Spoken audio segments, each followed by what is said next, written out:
G'day guys, just checking in with the voice here, just doing a little soundy check. Okay, checking off sound 1, 2, sound 1, 2.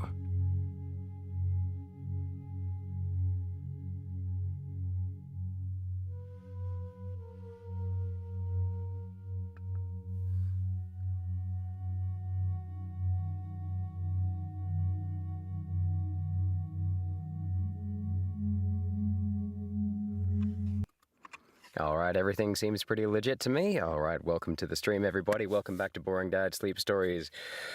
Salam alaikum, hello, willkommen. G'day mate, how are ya? So, here we are on the stream, back together again in Boothie. Here is Boothie. The padded walls of Boothie make me feel safe and comfortable in this uncertain world. No. So, what we're going to do today is we're going to get straight into it. We're going to jump right back into some of the projects we've been currently doing, including, oh man, these hotkeys, including, we will be looking at Project Gutenberg.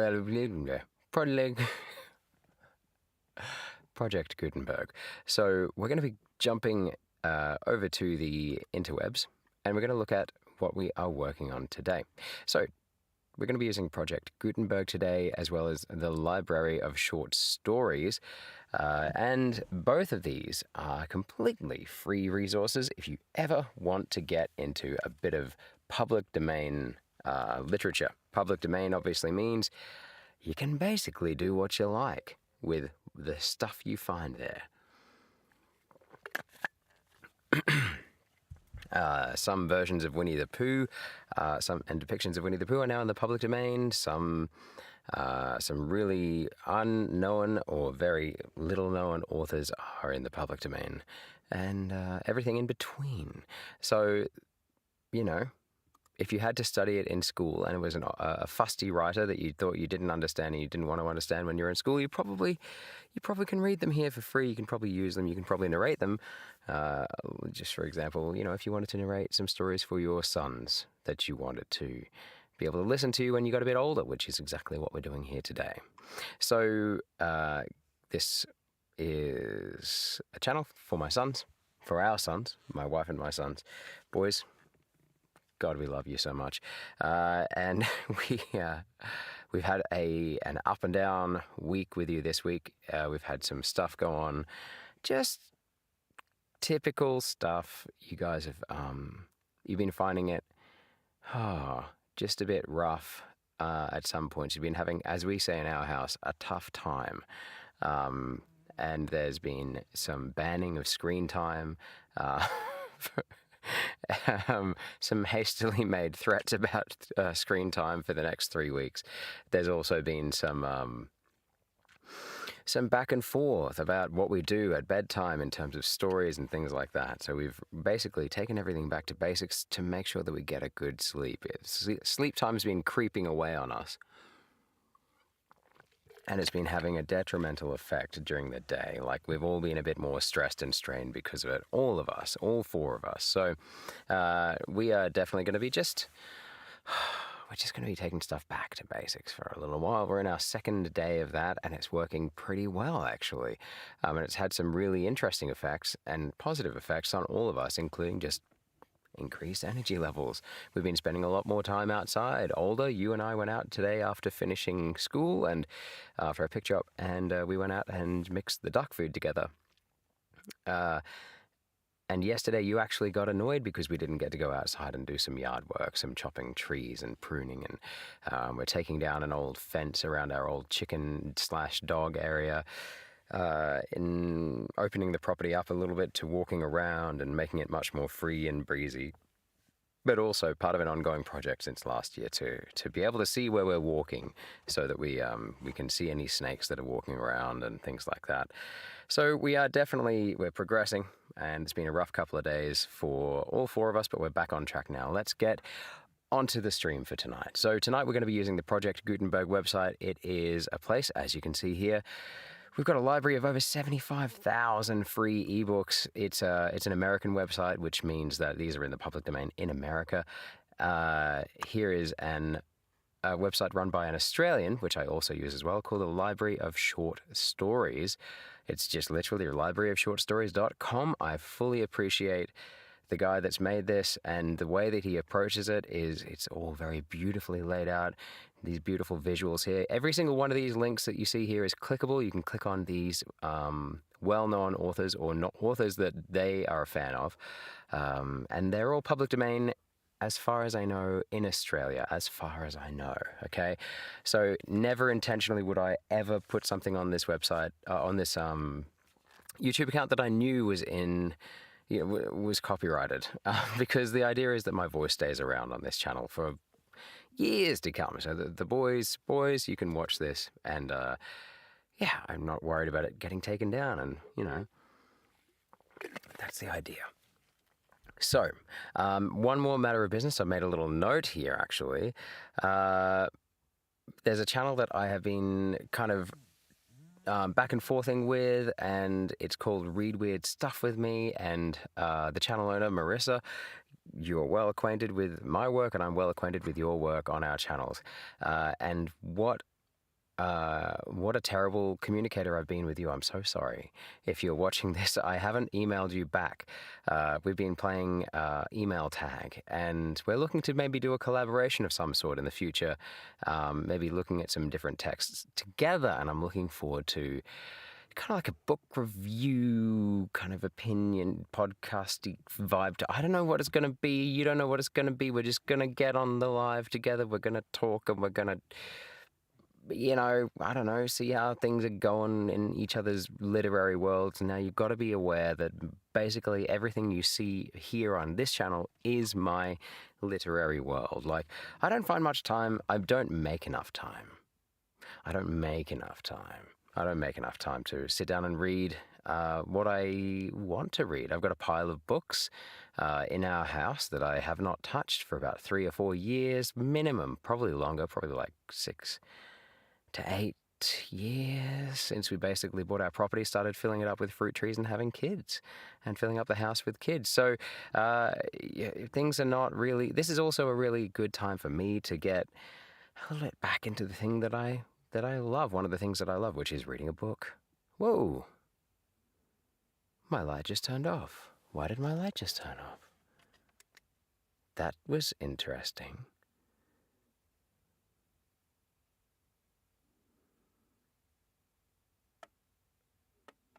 That was very interesting.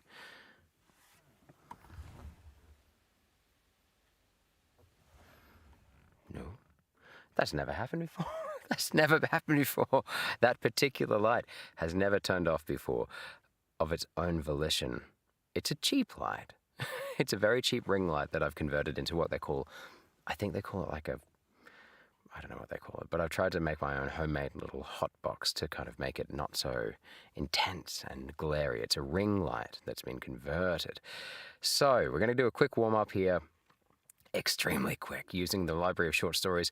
After that, we're going to get on to, I'm debating still whether or not we're going to go straight to the Shore Road Mystery and get a couple more chapters done. I'm really keen to get this done, right?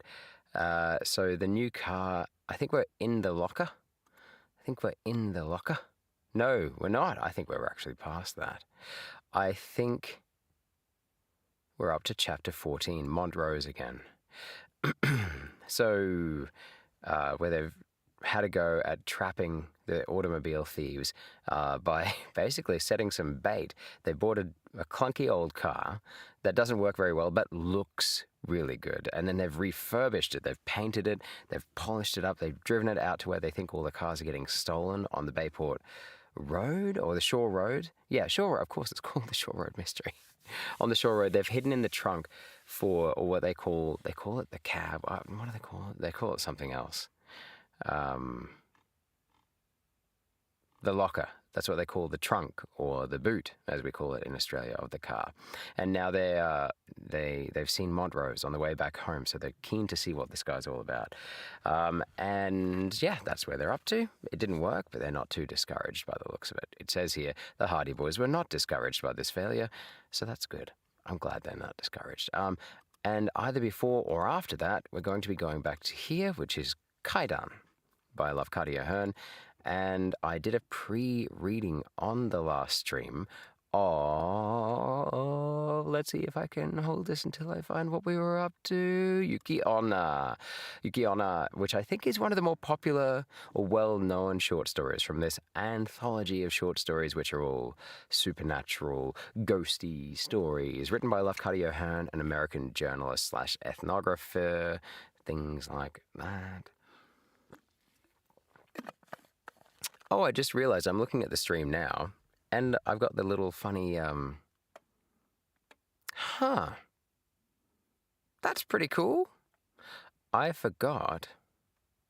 Hang on, I forgot that I had those. See, below my face here, I've just got these little orange stripy bits coming out. I forgot all about those. That's pretty cool. Oh yeah, when did how do I see that? Where I've got that hepto frame. Oh, I forgot all about that. Face cam waveform visualizer, so I can turn it on and off. Here, it's off now, and I might put it back on. Actually, I kind of like that.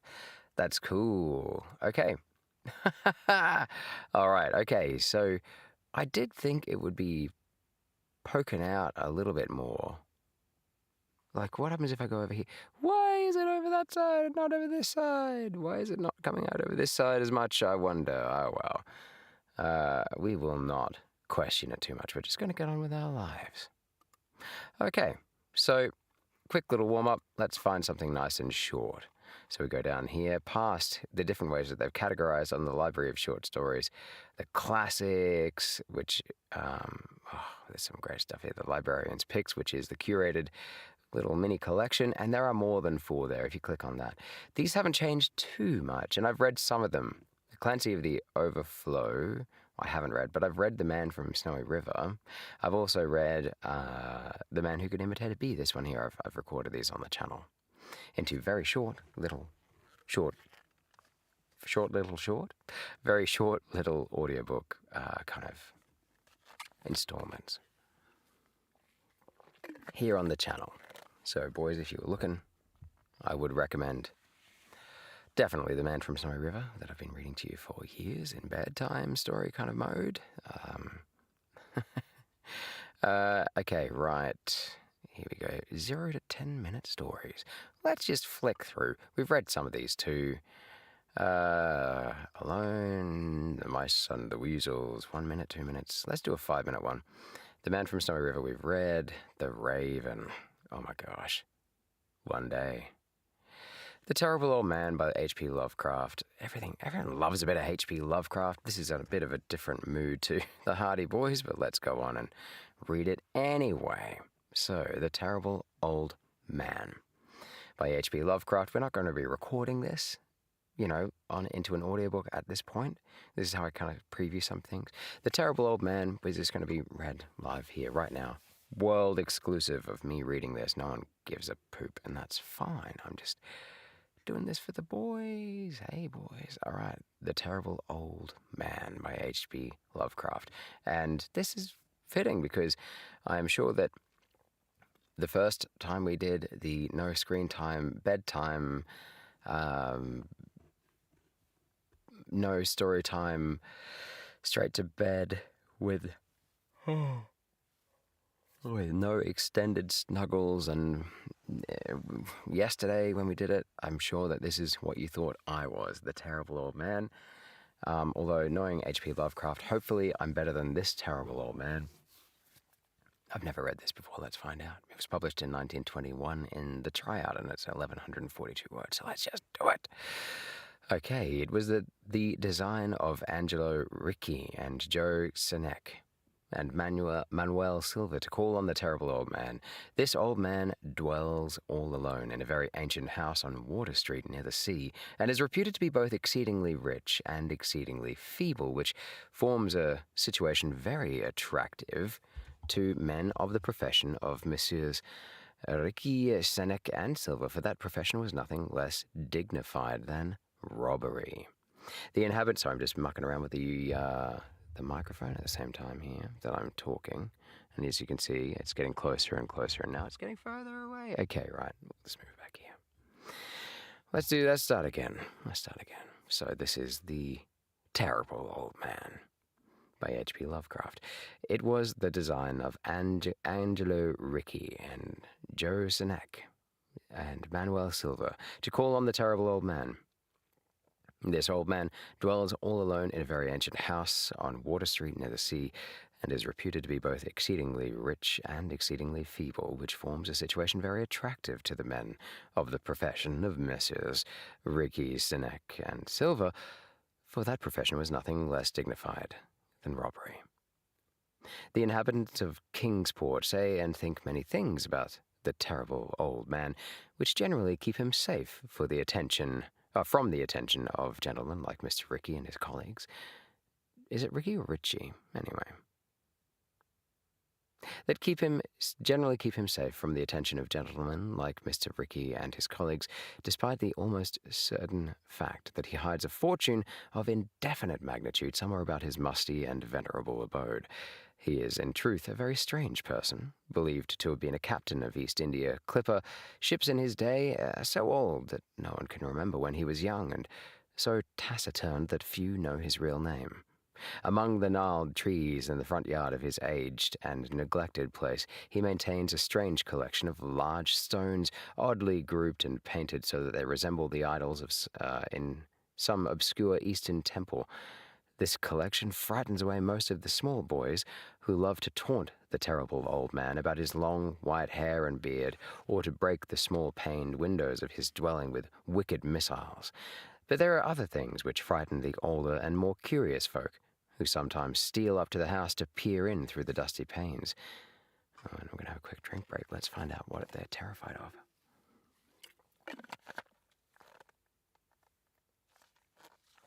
Let's find out. These folk say that on a table in a bare room on the ground floor are many peculiar bottles, in each a small piece of lead suspended pendulum-wise from a string.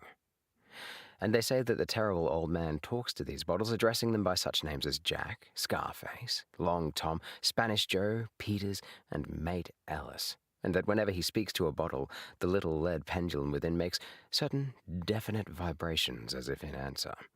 Those who have watched the tall, lean, terrible old man in these peculiar conversations do not watch him again, but Angelo Ricci and Joe Sinek and Manuel Silva were not of Kingsport blood. They were of that new and heterogeneous alien stock which lies outside the charmed circle of New England life and traditions, and they saw in the terrible old man merely a tottering, almost helpless greybeard, who could not walk without the aid of his knotted cane, and whose thin, weak hands shook pitifully. They were really quite sorry in their way for the lonely, unpopular old fellow, whom everybody shunned, and at whom all the dogs barked singularly. But business is business, and to a robber whose soul is in his profession, there is a lure and a challenge about a very old and very feeble man who has no account at the bank, and who pays for his few necessities at the village store with Spanish gold and silver, minted 2 centuries ago. Messrs. Ricci, Sinek, and Silva selected the night of April 11th for their call. Mr. Ricci and Mr. Silva were to interview the poor old gentleman, whilst Mr. Sinek waited for them and their presumable metallic burden with a covered motor car in Ship Street, by the gate in the tall rear wall of their host's grounds. Desire to avoid needless explanations in case of unexpected police intrusions prompted these plans for a quiet and unostentatious departure.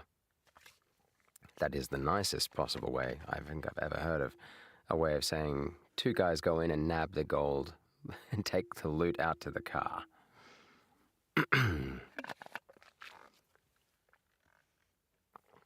Okay. As prearranged, the 3 adventurers started out separately in order to prevent any evil-minded suspicions afterwards. Messrs. Ricci and Silva met in Water Street by the old man's front gate, and although they did not like the way the moon shone down upon the painted stones through the budding branches of the gnarled trees, they had more important things to think about than mere idle superstition. They feared it might be unpleasant work, making the terrible old man loquacious concerning his hoarded gold and silver, for aged sea captains are notably stubborn and perverse. Still, he was very old and feeble, and there were 2 visitors. Messrs. Ricky and Silver were experienced in the art of making unwilling persons voluble, and the screams of a weak and exceptionally venerable man could be easily muffled, so they moved up to the one lighted window and heard the terrible old man talking childishly to his bottles with pendulums, and then they donned masks and knocked politely at the weather-stained oaken door. And here we are, dear listener, dear boys. It's interesting. All right, what's going on with my voice tonight? I'm hearing it probably in way too much detail through these headphones. Maybe I should take the headphones. Maybe I should take the headphones off. Maybe I should take the headphones. I don't need the headphones on. I don't need them on. I don't need them on. All right, okay. Oh, this makes me feel much more sane. Okay, I'm just gonna move everything across here. I'm glad I did this. Sorry, I'm just gonna clear my throat properly.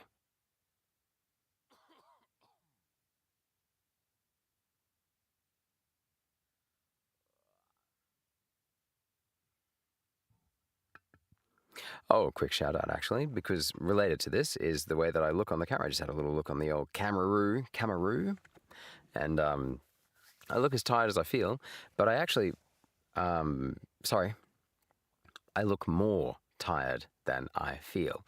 Pardon me.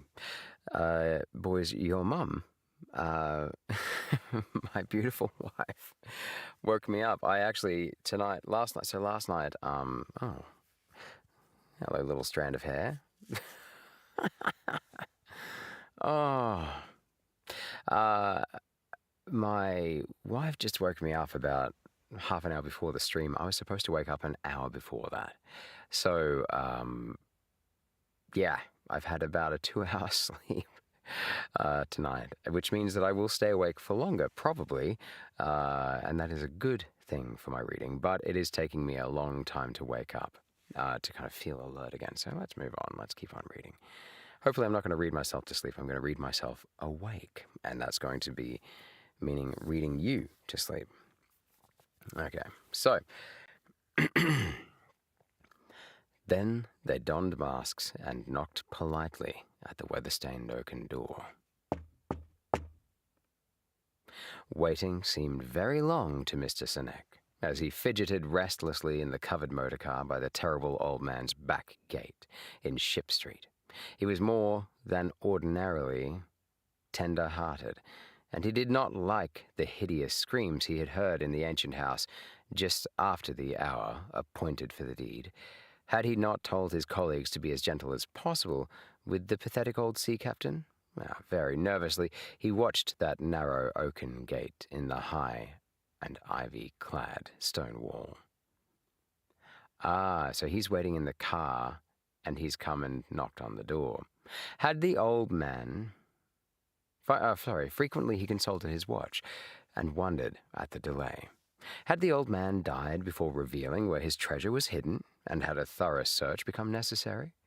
Mr. Sinek did not like to wait so long in the dark in such a place, and then he sensed a soft tread or tapping on the walk inside the gate, heard a gentle fumbling at the rusty latch, and saw the narrow, heavy door swing inward. And in the pallid glow of the single dim street lamp, he strained his eyes to see what his colleagues had brought out of that sinister house which loomed so close behind. But when he looked, he did not see what he had expected, for his colleagues were not there at all, but only the terrible old man, leaning quietly on his knotted cane and smiling hideously. Mr. Sinek had never before noticed the color of that man's eyes. Now he saw that they were yellow. Little things make considerable excitement in little towns, which is The reason that Kingsport people talked all that spring and summer about the three unidentifiable bodies, horribly slashed as with many cutlasses, and horribly mangled as by the tread of many cruel boot heels, which the tide washed in. And some people even spoke of things as trivial as the deserted motor car found in Ship Street, or certain especially inhuman cries, probably of a stray animal or migratory bird heard in the night by wakeful citizens. But in this idle village gossip, the terrible old man took no interest at all. He was by nature reserved, and when one is aged and feeble, one's reserve is doubly strong. Besides, so ancient a sea captain must have witnessed scores of things much more stirring in the far-off days of his unremembered youth. Wow. Crazy. Okay. Oh, wow. They've got a bulk download here section. Oh, that's the end, by the way. That's the warm-up. Oh, my gosh. So you can do a bulk download if you... Okay. So you can... Evan C. Lewis must be the guy that runs this. So thank you very much, Evan C. Lewis, for running this. All the stories from the Library of Short Stories in EPUB and PDF form, last updated 28th of 4th, 2026. So here we go. You pay what you think. Is it like pay what you want to pay? Yeah. How much? 7 sold. So 7 people have bought this. Guys, let's make it 8. Let's make it 8. Not me, not tonight. But I will at some point, possibly on a payday at some point in the future. I think I will just download all of these and just in a way, just as a way to thank and pay some money amount to Evan C. Lewis, who runs this website. Let's find out. Let's just about the website. Let's just double check. The purpose of the library.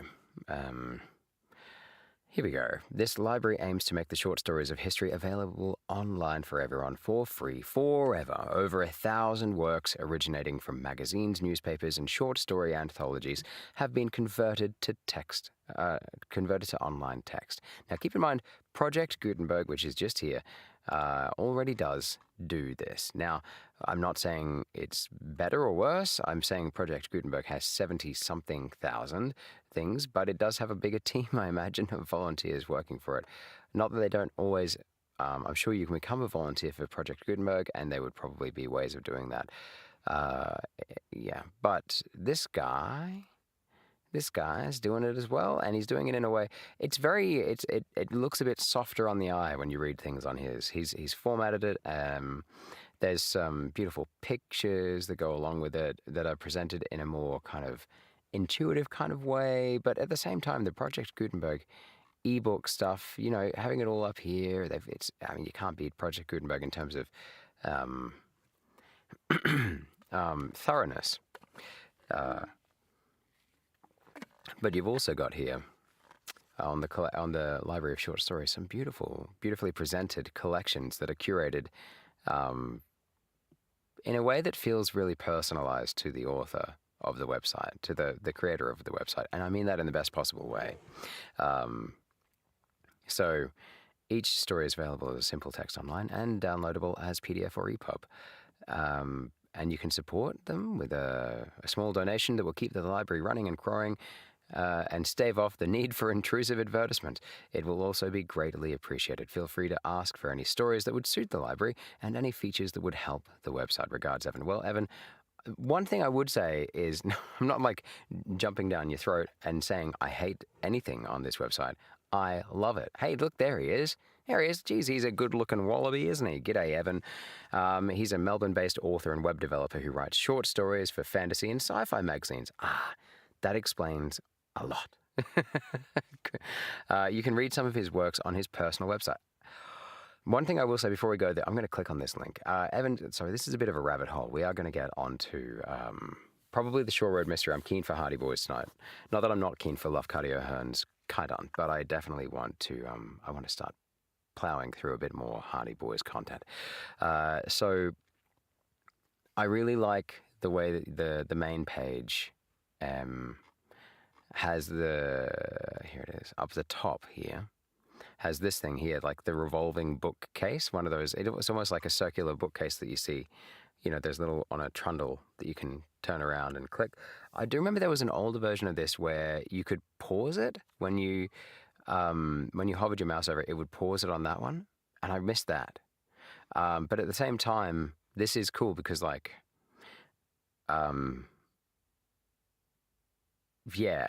suppose if you accidentally hovered your mouse, this just keeps on going. And if you're going to decide, you're going to decide. This one makes me want to click quicker, which maybe is more engaging as well. I don't know.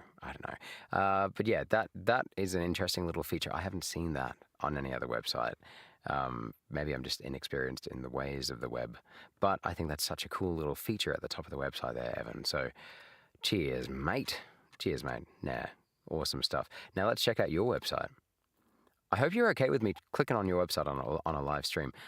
Oh, now his website is called, I don't know if you can see at the very top of the screen. Yeah, because I've chopped it off there because of privacy for the web browser. I don't want people to see all my stupid bookmarks up the top, like games and things that I play to warm up my voice sometimes, and other links and things like that to freelance websites. It's called Waiting Line Stories. It's got the logo, which is a cool little logo, which you can't see. It's like a guy reading as a silhouette, sitting on a box and reading a book. It's a side-on view. And is that the moon or the sun behind him? It's pretty cool. It's a nice little logo, yeah. Waiting Line Stories, short stories by Melbourne author Evan C. Lewis. Okay.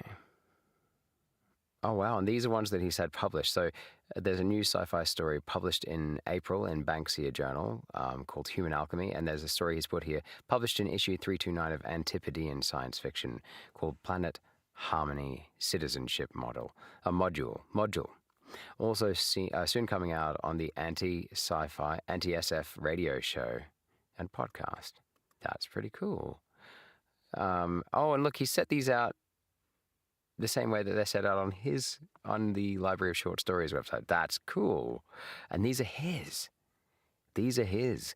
George and the Misery Feeders, The Drip, Trip Train to Nowhere, Woman versus Leviathan, Gaia, Man's Best Friend, and they're all nice, digestible short story lengths. We've got roughly 3,000 to 5,000 kind of words, some dipping below down to 2,500. What else have we got here? Man's Best Friend, picture of a rabbit, interesting.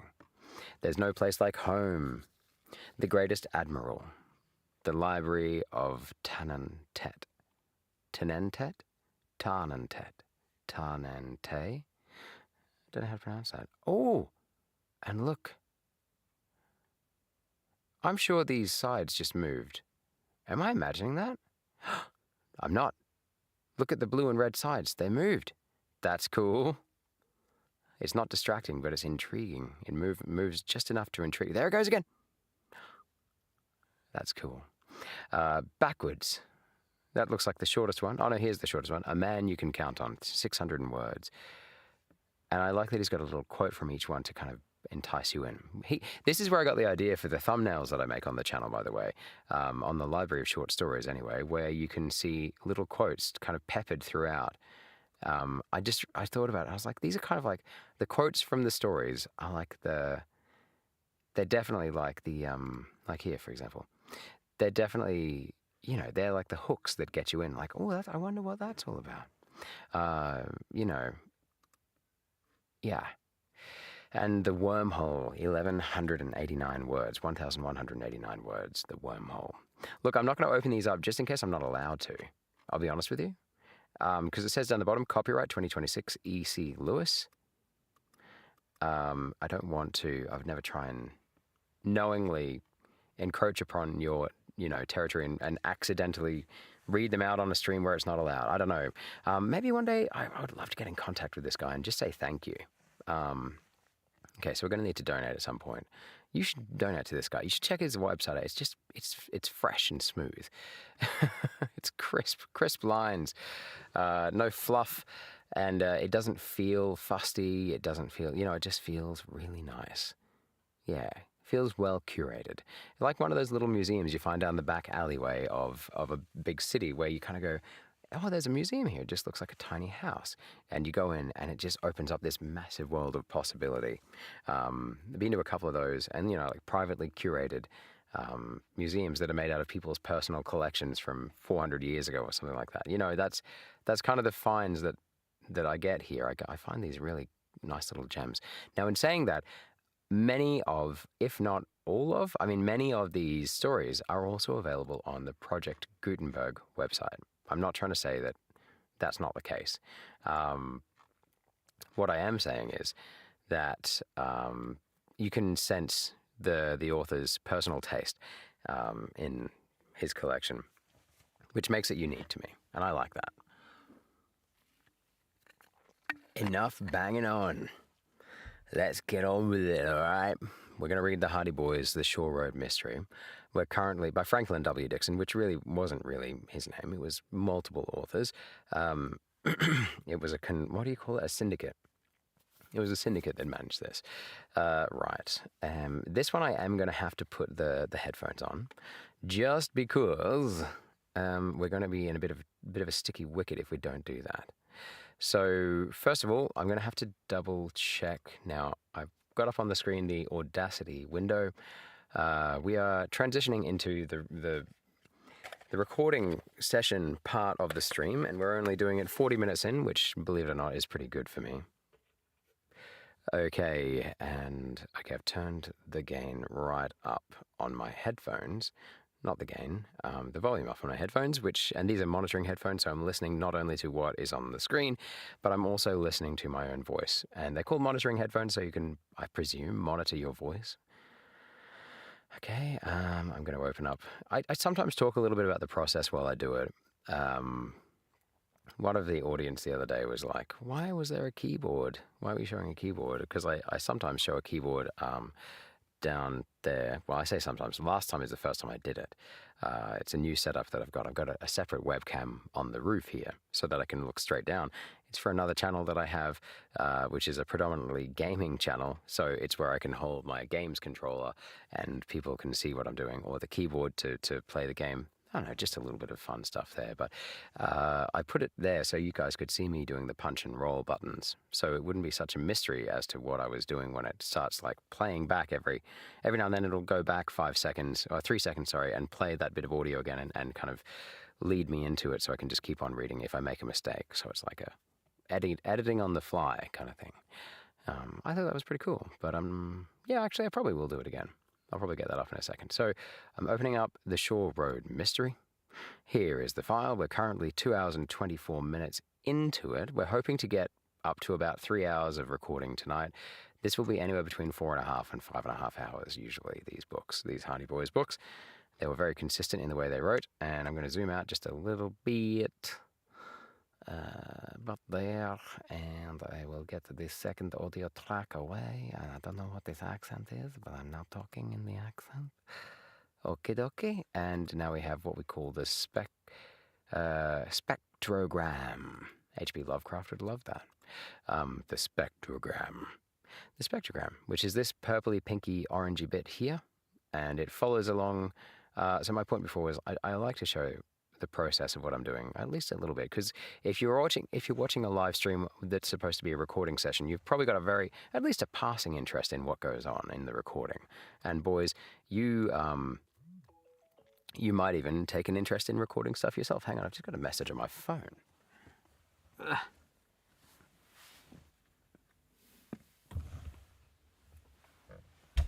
While I'm answering that message, I'm actually going to leave the door open to Boothie.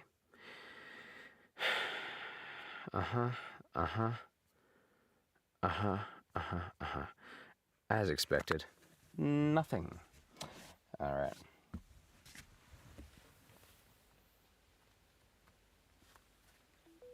Okay. Whew. And while we're just getting set up, I'm going to turn using this remote, I'm going to turn on my little Temu fan, cheap online ordered fan. Ah, that's nice. it's reducing the temperature just a wee bit. I had a thermometer around here somewhere. Yeah. Now, that's only recording the temperature up in the top of the booth. It's quite manageable at the moment. It's 26 degrees up in the top hot bit of the booth. And that's good. We like that. All right. And if it's 26 degrees up there, that means that down here it's probably more like 20.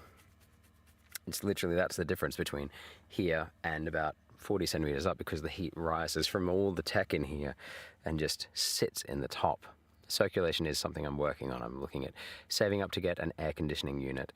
I've got an inlet hole and an outlet hole for the air, but I've blocked those off actually so that I can't have any air coming in or out. I've got little tiny outlets and inlets that will leak sound every now and then, but that's it's never really been an issue. Not really, because it's so well insulated and I'm recording so late at night. And okay, and as well as that, we live in a pretty quiet part of the world, which is lovely, especially at night time. One of the many reasons to record at night, as well as the fact that I'm a bit of a night owl, as previously mentioned. Right. So. I'm gonna do it. I'm gonna do it. Damn the naysayers. Be damned. I'm going to get the bird's eye webcam up. You're about to see it pop up on the screen. There we go. And that means I am going to turn this on. This is the light that will show you from above. Well, not that. That's just my hairy arm. All right. Okay. This is me. This is my tartan pajama pants. I'm wearing pajama trousers tonight. That's information that no one needed or asked for. So there you go. Alrighty. Now I usually place it on a bit of a slant. Which slant do I do it on? I'm going to move back a little bit. All right. Okay. Now I've got my mouse here. Woohoo. And I've got my keyboard here. I've hotkeyed the first 3 keys at the top here, which is that little wavy button, which is like the, what does it mean? Like approximately. I'm going to move my microphone a little bit closer, which is going, oh, you can see it from below here, just here. And it's very close to my face, but it's about this far away. Just so you know, you do this with your fingers. This is our recording distance for microphones. Generally speaking, that's the rule. Stick your hand together like this, like woo, like you're at a rock concert.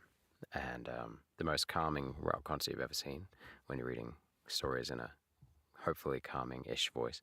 And then you put it like this, and this finger should be touching your microphone when you're looking directly at it. And now the next trick is to slowly move away about an eighth of a turn, an eighth of a circle, you know, whatever that is, half of 45 degrees. 22.5 degrees? I'm not measuring it, but moving away slightly so that my voice doesn't hit the microphone directly, because that means you're probably going to hear my mouth noises a little bit more, but this way you don't hear them as directly. So it takes away some of the harshness of the recording, as well as that I'm using what is called a de-esser. Oh God, I've just opened up the wrong program.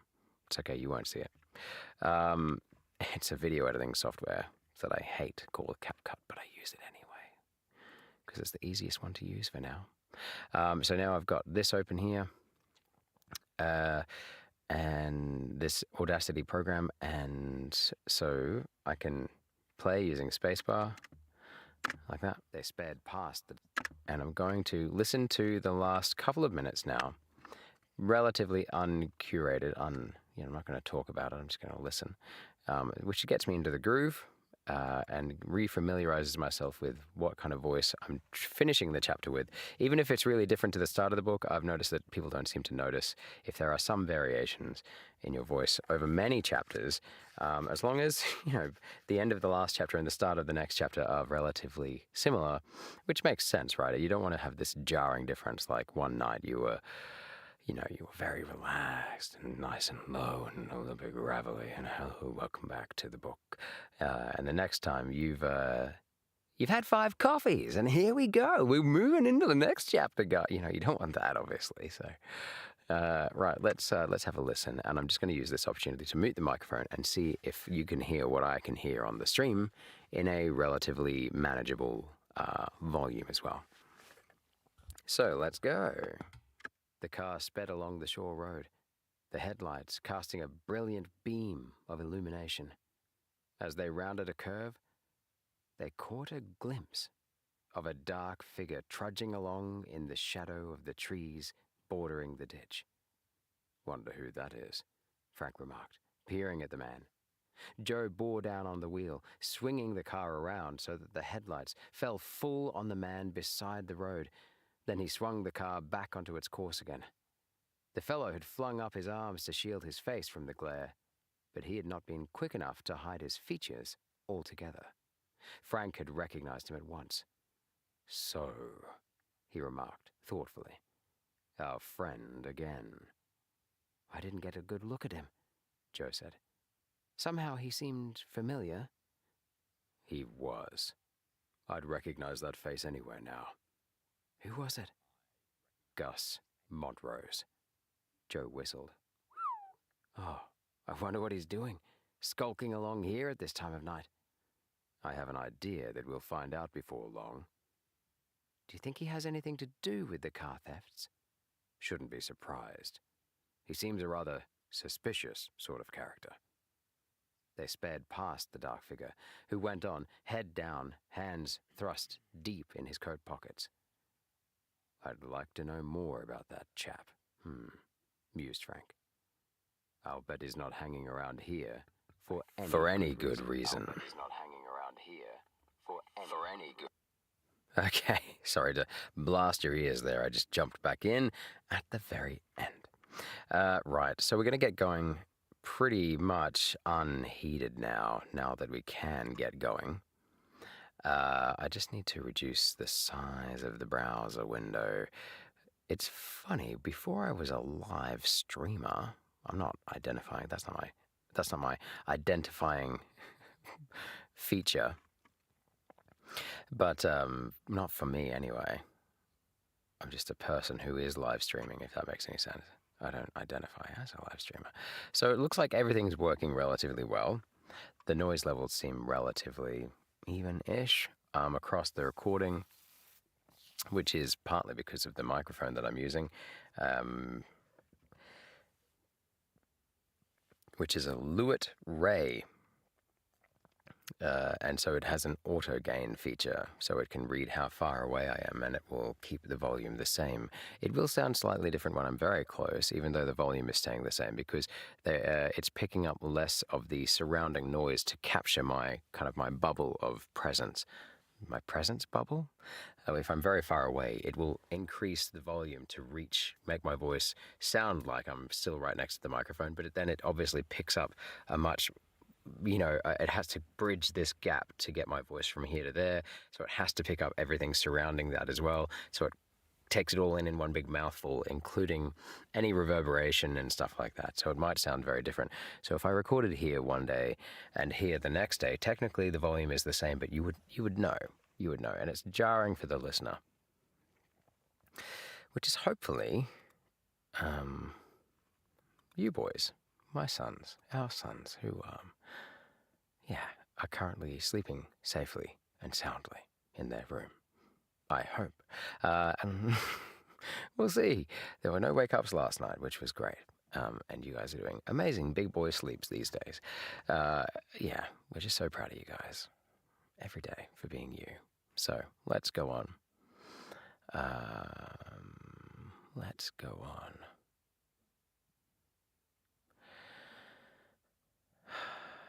Chapter 14, Montrose again. Now, here we go. Going to zoom in a little. 59, 224.01, 224. Okay, this is about a good distance out. I don't like to be too zoomed in. Kind of gives me motion sickness, sometimes watching it roll past at that speed when you're that zoomed in. I don't want to be too far out. You can't choose anyway, let's just start recording. Okay. Now, I don't need to have this up so high that I can hear my voice. I'm just going to double check. "I'd like to know more about that chap," mused Frank. "I'll bet he's not hanging around here for any good reason." "I bet he's not, Frank. But he's usually a red herring, a character like that, anyway." Chapter 14. Montrose Again. The Hardy boys were not discouraged by this failure. They realized that it was too much to hope for success in their venture at the Hardy boys were not discouraged by this failure. They realized that it was too much to hope for success. Oh, that's why I weirded me out. I'm reading it wrong. They realized that it was too much to hope.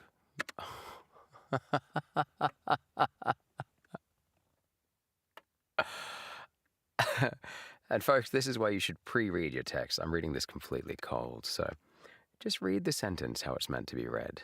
That's a good starting place. The Hardy boys were not discouraged by this failure.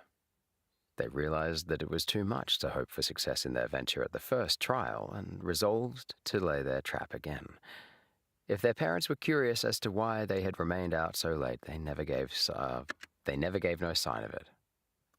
Resolved to lay their trap again. If their parents were curious as to why they had remained out so late, they gave no sign of it, and the following night Frank and Joe again drove out along the shore road in their new car. This time, they went to another parking place not far from the spot where Isaac Fussy's automobile had been stolen. Drove out along the shore road. Different emphasis. Car. This time, they went to another parking place not far from the spot where Isaac Fussy's automobile had been stolen. Again, they turned out the lights. Again, they crawled into the locker at the back. And again, they remained in hiding while the car after... Again, they crawled into the locker at the back. And again, they remained in hiding while car after car went by on the shore road. An hour passed. "Looks as if we're out of luck again," whispered Joe. "We'll stay with it a while longer." "We're out of luck again," whispered Joe. "We'll stay with it a while longer." Frank switched on his flashlight and glanced at his watch. It was almost 10 o'clock. They heard an automobile roar past at tremendous speed, and a few moments later, at his watch. It was almost 10 o'clock. They heard an automobile... Wow. I mean, say what you like about 2026. We don't go around saying words like automobile because it's quite difficult on our tongue and the shape of our mouth. Okay, it's probably why they talk like this, see? Automobile, see? His watch. It was almost 10 o'clock. They heard an automobile roar past at tremendous speed, and a few moments later there was the heavy rumble of a truck. "Funny time of night for a truck to be out," Frank remarked. "The first car was sure breaking all speed laws." After a long time, Frank again looked at his watch. 10:30. Another evening wasted. "Are you getting tired?"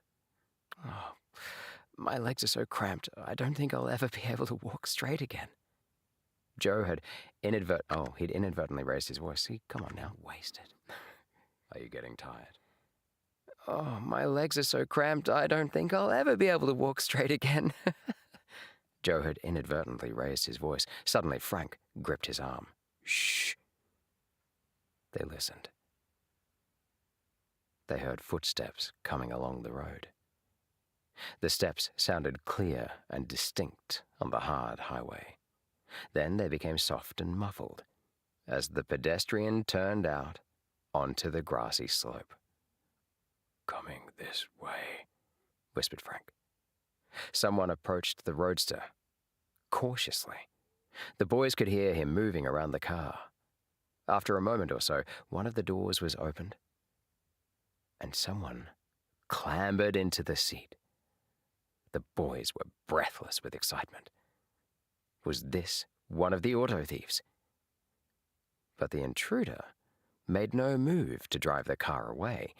Instead, when he had snapped the lights on and off, he got out, closed the door behind him, and strode off through the grass. The first impulse of the two brothers was to clamber out, but they realized that this would be folly. They remained quiet as the footsteps receded into the distance. The man gained the road again and walked slowly away. And finally, they heard footsteps and walked slowly away. Hello. Sorry. Sefik in the chat. Bolts. What's too quiet?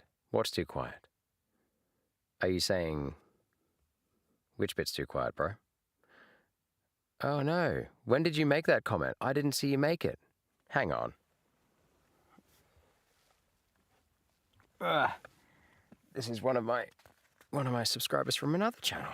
Hello. Hello. Hang on, I'm going to try and get you on the Discord for the other channel.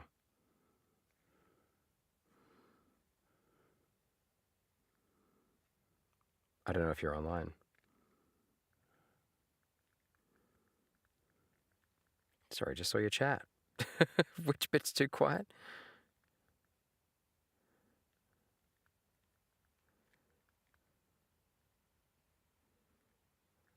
Oh, no. All right, I'm going to leave the phone there for now. And hopefully he replies back. All right. Because that's good feedback. I need that feedback. All right, okay, so I'm leaving that there. Boltzmann Constant, let me know what you meant by too quiet, or if there's someone else in the chat and Boltzmann Constant said too quiet, I'd like to know. I don't want this recording to be absolutely terrible. A little terrible is okay. Let's move on. And walked slowly away. And walked slowly away. Here we go. Walked slowly away. Oh, gosh, sorry. And walked slowly away. Finally, they heard the footsteps no more. Frank sighed with disappointment. I thought sure we had a bite that time, he said. It was only a nibble. When the lads were quite sure their unknown visitor had gone, Frank raised the lid of the locker, and the boys got out. I guess it was only some farmer on the way home. He probably just got into the car out of curiosity. He wasn't an auto thief, that's certain, or he would have driven off with it. Not much use staying around any longer. They got back into the seat. Nothing had been disturbed. Beyond turning the lights on and off, the stranger had tampered with nothing. Frank started up the engine and drove the car back onto the shore road. There was not much room in which to turn around, so he drove on down the road for about a quarter of a mile, until he came to a lane which offered sufficient space. Oh, got a reply. Boltzmann, the stream's too quiet. Not that quiet anymore, maybe? I don't know. Maybe before I was just whispering or like mumbling or something like that. I don't know. Thanks for telling me, though. Yeah, good to see you, man.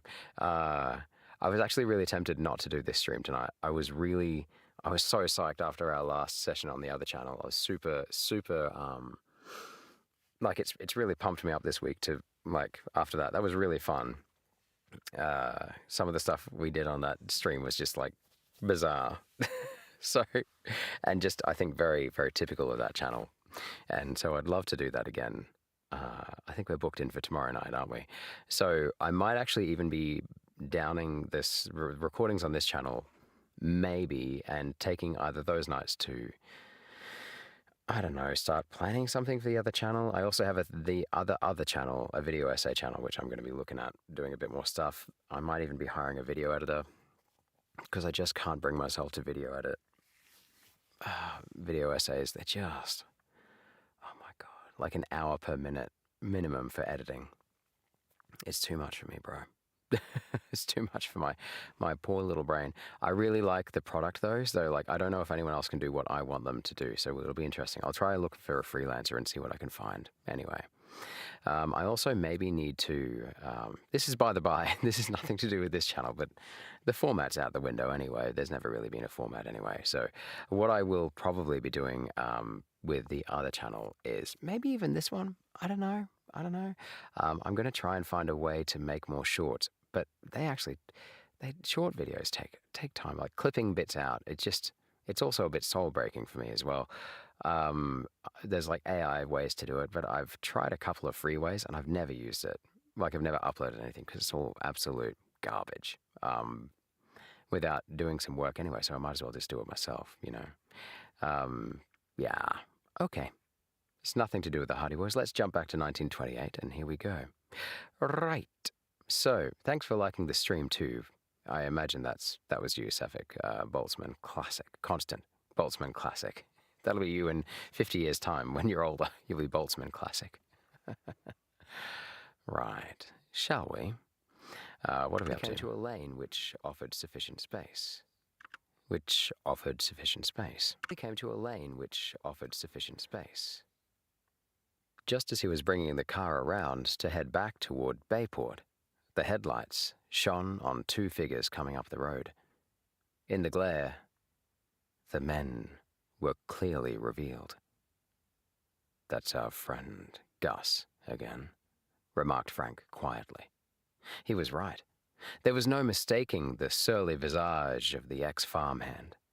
The man with him was unknown to the boys, but he was no more prepossessing than his companion. Broad of build, unshaven of face, he was not the sort of fellow one would care to meet alone on a dark night. "Handsome-looking pair," Joe commented. I'm going to just do that bit again. I was just like, all I could think when it said unshaven, I was like, oh, I bet I don't look great at the moment too. Oh, 2 likes on the channel. Oh my gosh. 2 likes on the stream. Thank you, random stranger. Whoever's been responsible for that second one that wasn't Boltzmann. Thank you so much. All right. Of build, unshaven of face. He was not the sort of fellow one would care to meet alone on a dark night. Why am I reading it like a newsreader? He was not the sort of fellow one would care to meet alone on a... Wow. Unshaven of face. He wasn't the sort of fellow one... No, see, you're not allowed to... I don't want to change the words like that. I don't want to shorten them. He was not the sort of fellow one would care to meet alone on a dark night. "Handsome-looking pair?" Joe commented. The car swung out into the road, and the 2 men stepped out into the ditch, turning their faces away. Frank stepped on the accelerator, and the roadster shot ahead. "This seems to be Gus Monrose's beat," he said, when they had driven beyond the hearing distance. Beyond the hearing distance? And the roadster... Hang on. I'm just going to say thanks to the Sefik guy. The Sefik guy. Sefik.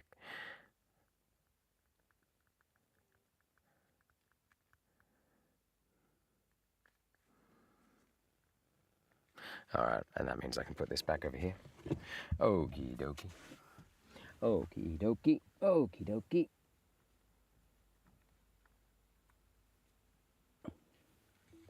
Oh my gosh. Quick drink break.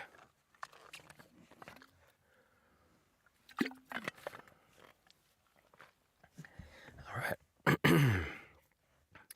Okie dokie. Oh no. Okie dokie? No. Okie dokie. Here we go. The roadster shot ahead. And the roadster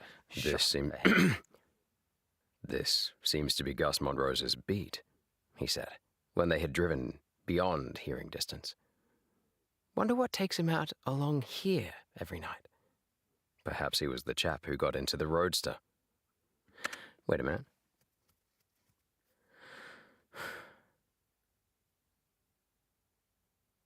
Oh no.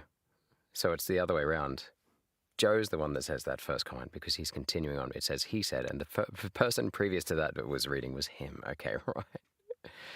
Oh, gosh. And the roadster shot ahead. "This seems to be Gus Monrose's beat," he said, when they had driven beyond hearing distance.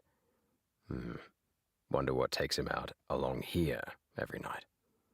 Perhaps he was the chap who got into the roadster. But Frank shook his head.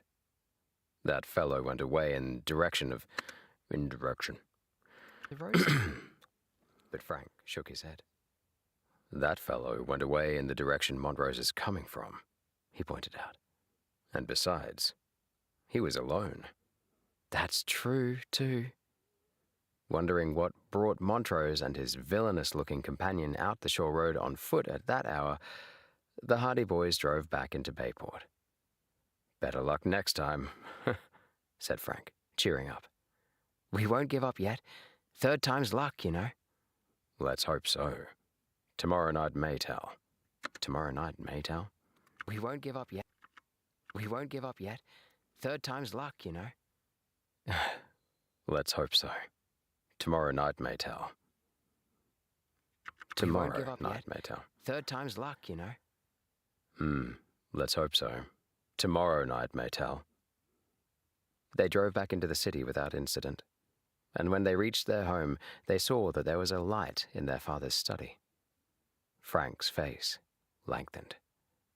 Oh, I'll bet we're in for it now. He doesn't often stay up this late. He's likely sitting up to lecture us.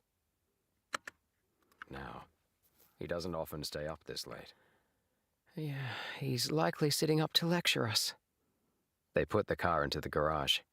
The light in the study seemed He's likely sitting up to lecture us. They went into the house. No, wait. He's likely sitting up to lecture us.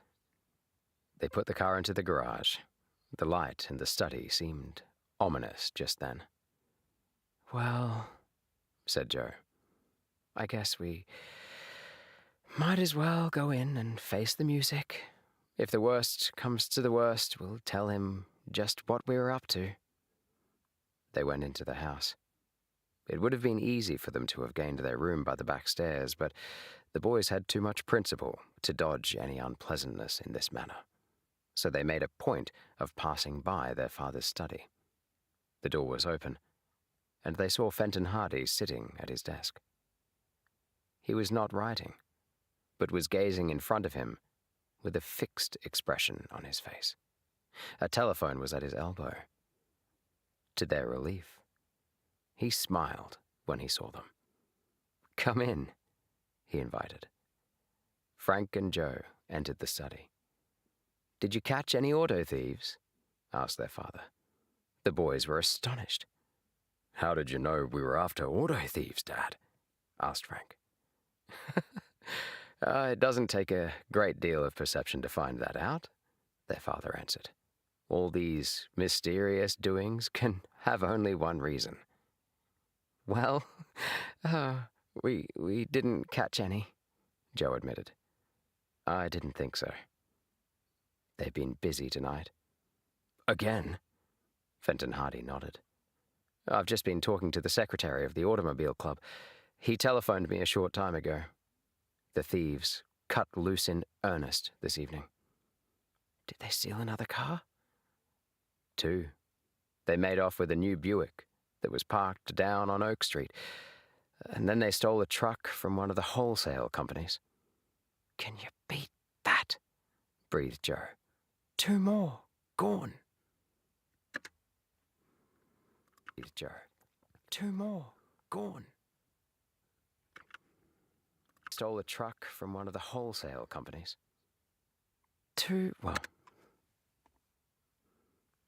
Stole a truck from one of the wholesale companies. "Can you beat that?" breathed Joe. "Two more gone." They were taken breathed Joe. "Two more gone." They were taken within a few minutes of each other, oh my gosh. "Two more gone." They were taken within a few minutes of each other, evidently. The reports reached the police station almost at the same time. The truck mightn't have been missed until the morning, but one of the wholesale company employees was coming home and oh my gosh. Breathed Joe. Let's try again. "Two more gone." They were taken within a few minutes of each other, evidently. The reports reached the police station almost at the same time. The truck mightn't have been missed until morning, but one of the wholesale company employees was coming home and he recognized it as it was driven away. He thought it rather suspicious, so he went on up to the company garage and found the truck had disappeared. The boys looked at one another. Oh, sorry, it's just getting a bit windy outside, so I'm actually going to have to close I've been leaving the booth door open just a crack.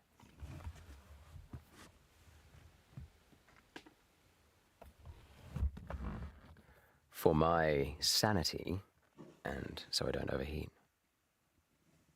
I might actually have to read that bit again. Okay. Let's try it again. 2 more gone. Sorry. Breathe, Joe. 2 more gone. They were taken within a few minutes of each other, evidently. The reports reached the police station almost at the same time. The truck mightn't have been missed until morning, but one of the wholesale company employees was coming home and he recognized it as it was driven away. He thought it rather suspicious, so he coming home and he recognized it as it was driven away. He thought it rather suspicious, so he went on up to the company garage and found the truck had disappeared. The brothers looked at one another. "A truck and a pleasure car," exclaimed Frank. "Why, that must have been—" The same thought had struck Joe. The 2 cars that passed us on the shore road. What time were they stolen, Dad? Sometime between 9:30 and 10 o'clock. Why, did you see them? 2 cars went out the shore road a little before 10 o'clock. 9:30 Come on, and 10 Joe. o'clock. Why, You did you gossip. see them? 2 cars went 9:30 and 10 o'clock. Why, did you see them? 2 cars went out the shore road a little before 10 o'clock. They were both going at a fast clip. I remember we remarked at the time that it was a funny hour of night.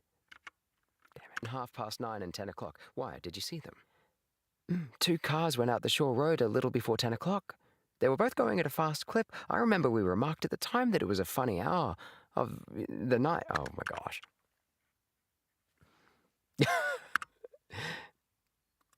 Partly it's because I'm doing Joe on the screen. He's so enthusiastic about life. My version of Joe. I love Joe. I think I wish I was more Joe-like. We all want to be a little bit more Joe, do you know?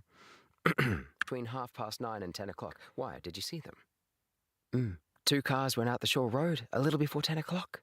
They were both going at a fast clip. I remember we remarked at the time that it was a funny hour of the night for a truck to be out. The shore road, eh? Did you get a good look at them? The boys were embarrassed. Well, to tell the truth, said Frank, hesitatingly, we didn't exactly see them. We heard them. You didn't see them, but you heard them, and you were on the shore road. That's a little mystery in itself, remarked their father, with a smile. He reached for the telephone and asked for a number. In a short time, his party answered. "Hello, Chief. This is Fenton Hardy speaking." "Yes. I've just had information that the big car and the truck went out the shore roadway a few minutes before 10 o'clock. "Yes. Oh, you've made inquiries. I see. Oh, that's strange, isn't it?" "Yes, my information is quite reliable." "All right. Well, let me know if you hear anything." "Don't mention it." "Thank you, Chief. Goodbye." He put down the telephone. I was talking to Chief Collick. He says the 3 towns at the other end of the shore road were notified immediately after the thefts were discovered, and that they had officers watching the roads from 10 o'clock on. And they didn't see the cars? Fenton Hardy shook his head. Not the slightest trace of... Trace? Chorizo. Trace. And they didn't see the... Did you eat all the chorizo? No, I haven't seen a trace of it. Okay. And they didn't see the cars? Fenton Hardy shook his head. Not the slightest trace of either of them. Frank and Joe looked at one another, blankly. "Well, if that don't beat the Dutch," Frank exclaimed. "You're quite sure of the time?" "Positive. I just looked at my watch." "Well," said Fenton Hardy, "since the cars haven't been seen in any of the other towns, and since there aren't any other roads, the shore road must hold the solution. I think I'll do a little prospecting around the farms out that way tomorrow." "We've been doing a little prospecting ourselves," admitted Joe, "but we haven't been very successful so far." keep at it, their father said encouragingly. No. But we haven't been very successful so far. Keep at it, their father said encouragingly. And good luck to you both.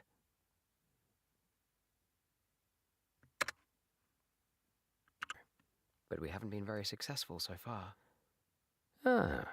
Well, keep at it, their father said encouragingly. And good luck to you both. Chapter 15. Roman numerals. Gosh darn you. Okay, save it as I go. Whew. I don't like that I don't save it so frequently. That was bad. I need to save it more frequently. Okay. Good chapter.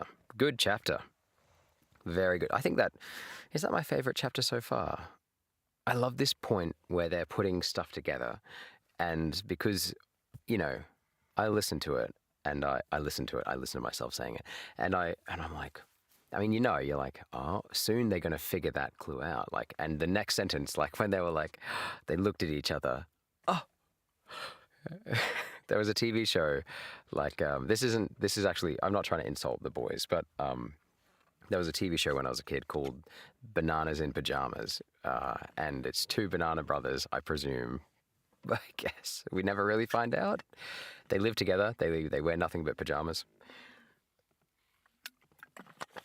and they and their friends, the Teddies, and their somewhat grey character called the Rat, who's not a villain, but is the closest thing to a villain that the cast has, that the characters have.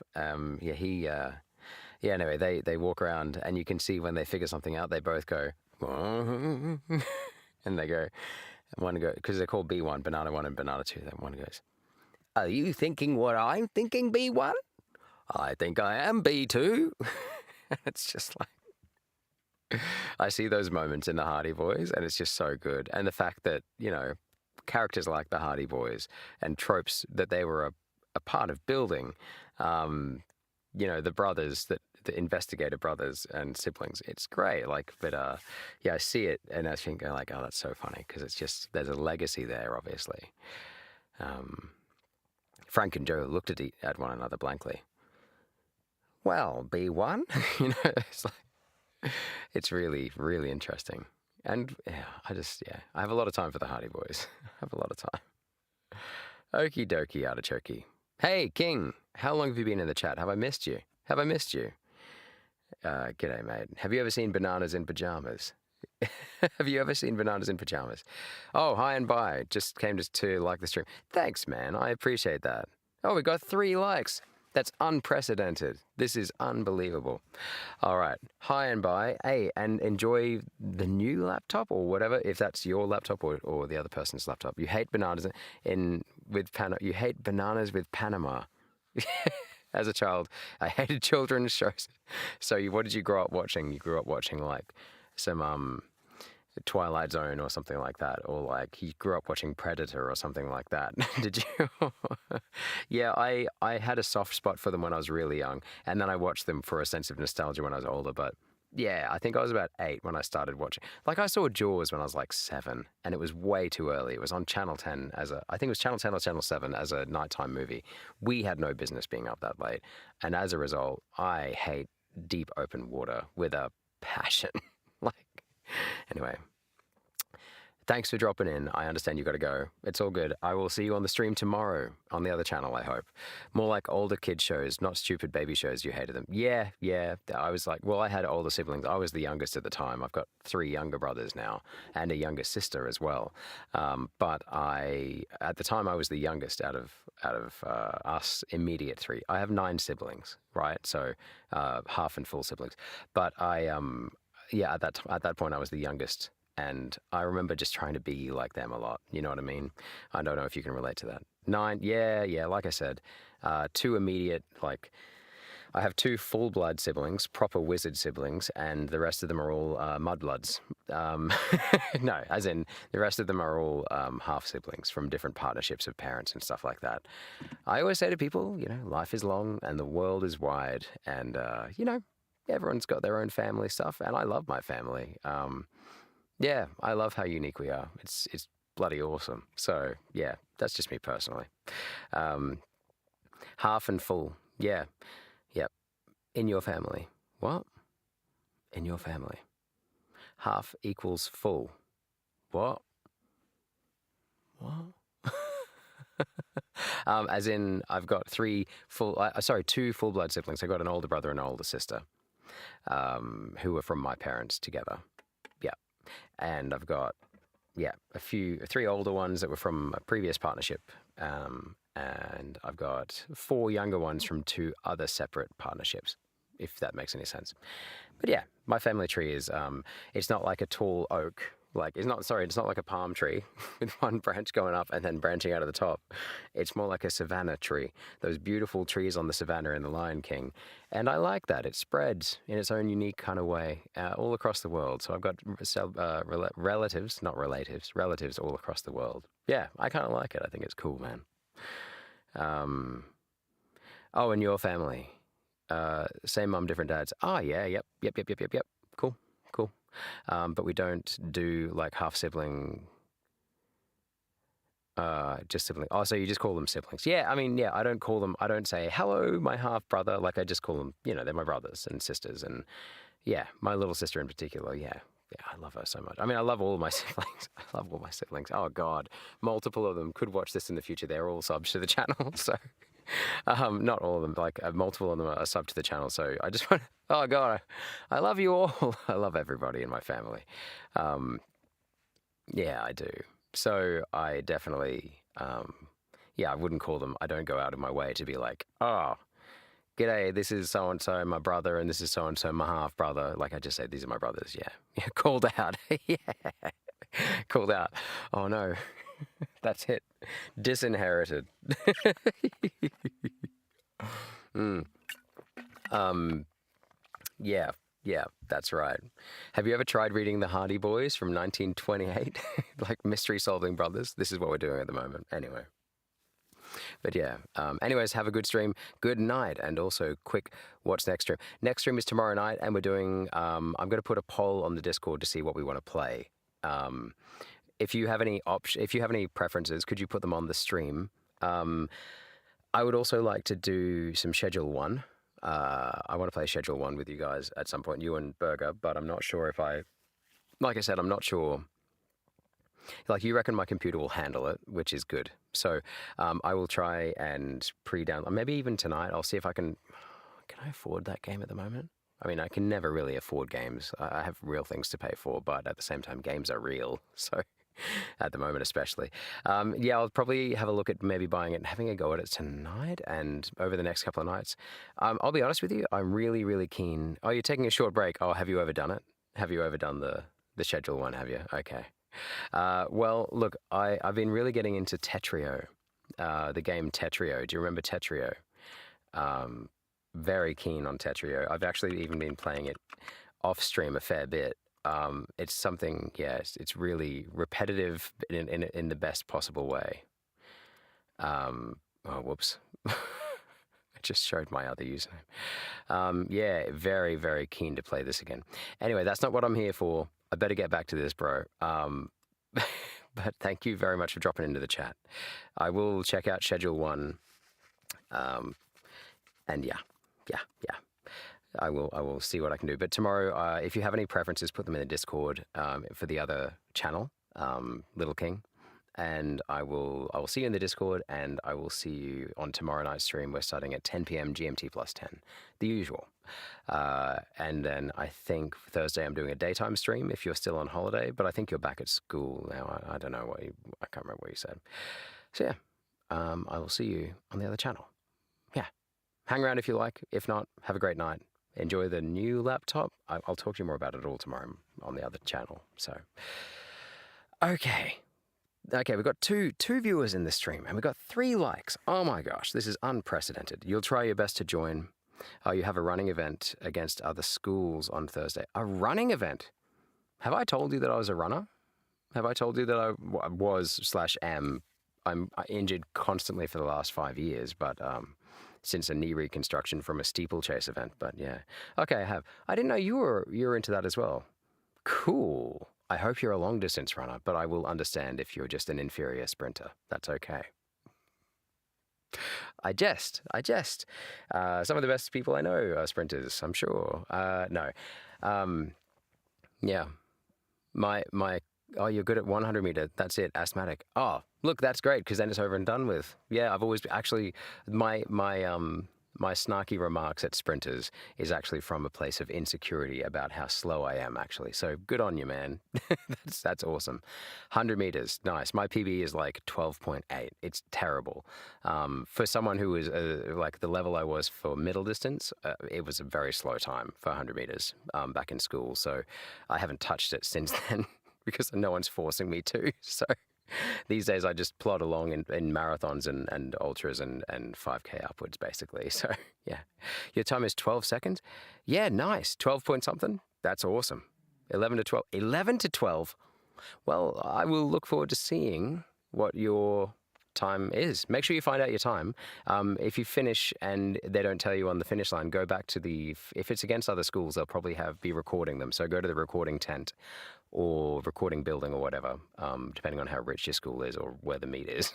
And go and ask them what your time was or go look at the results sheets. Yeah. I'd be keen to know. I would be very keen to know. Yeah, I'm building up a mental image in my mind of your skills and talents. You're a backup for 100, and then you're doing a relay. Oh my gosh, what position have they put you in the relay? Are you 1, 2, 3, or 4? Are you the anchor? Are you number 4?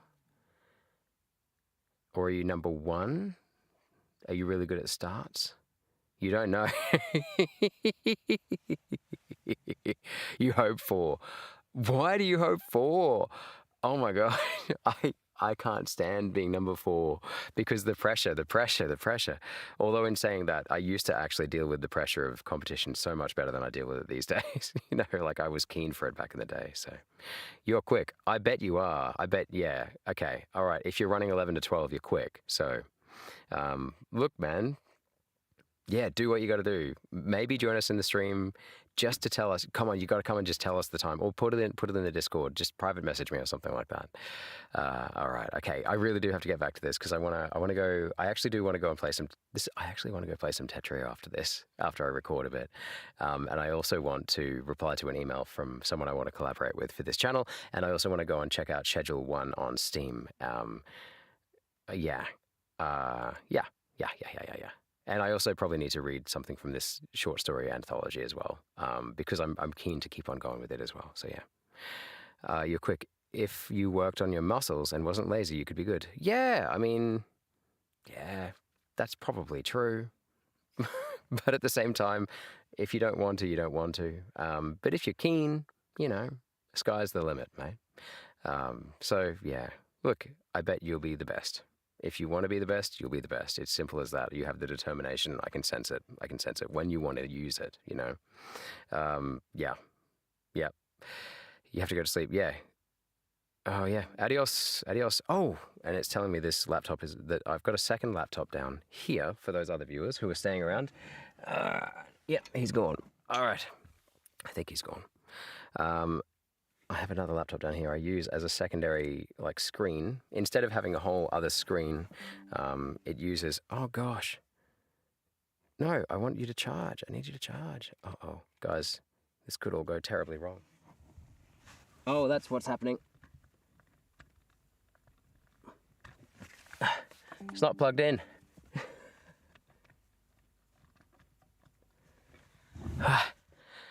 Okay, it's on charge. Thank goodness. Alrighty. One viewer in the stream hung around. You're obviously a very patient person. Okay, thank you for being so patient. Let's get back to this. Okay, that's my social time for the night. As in, unless you want to have a chat to me too, I'm happy to stay and just chat for hours. I don't really mind.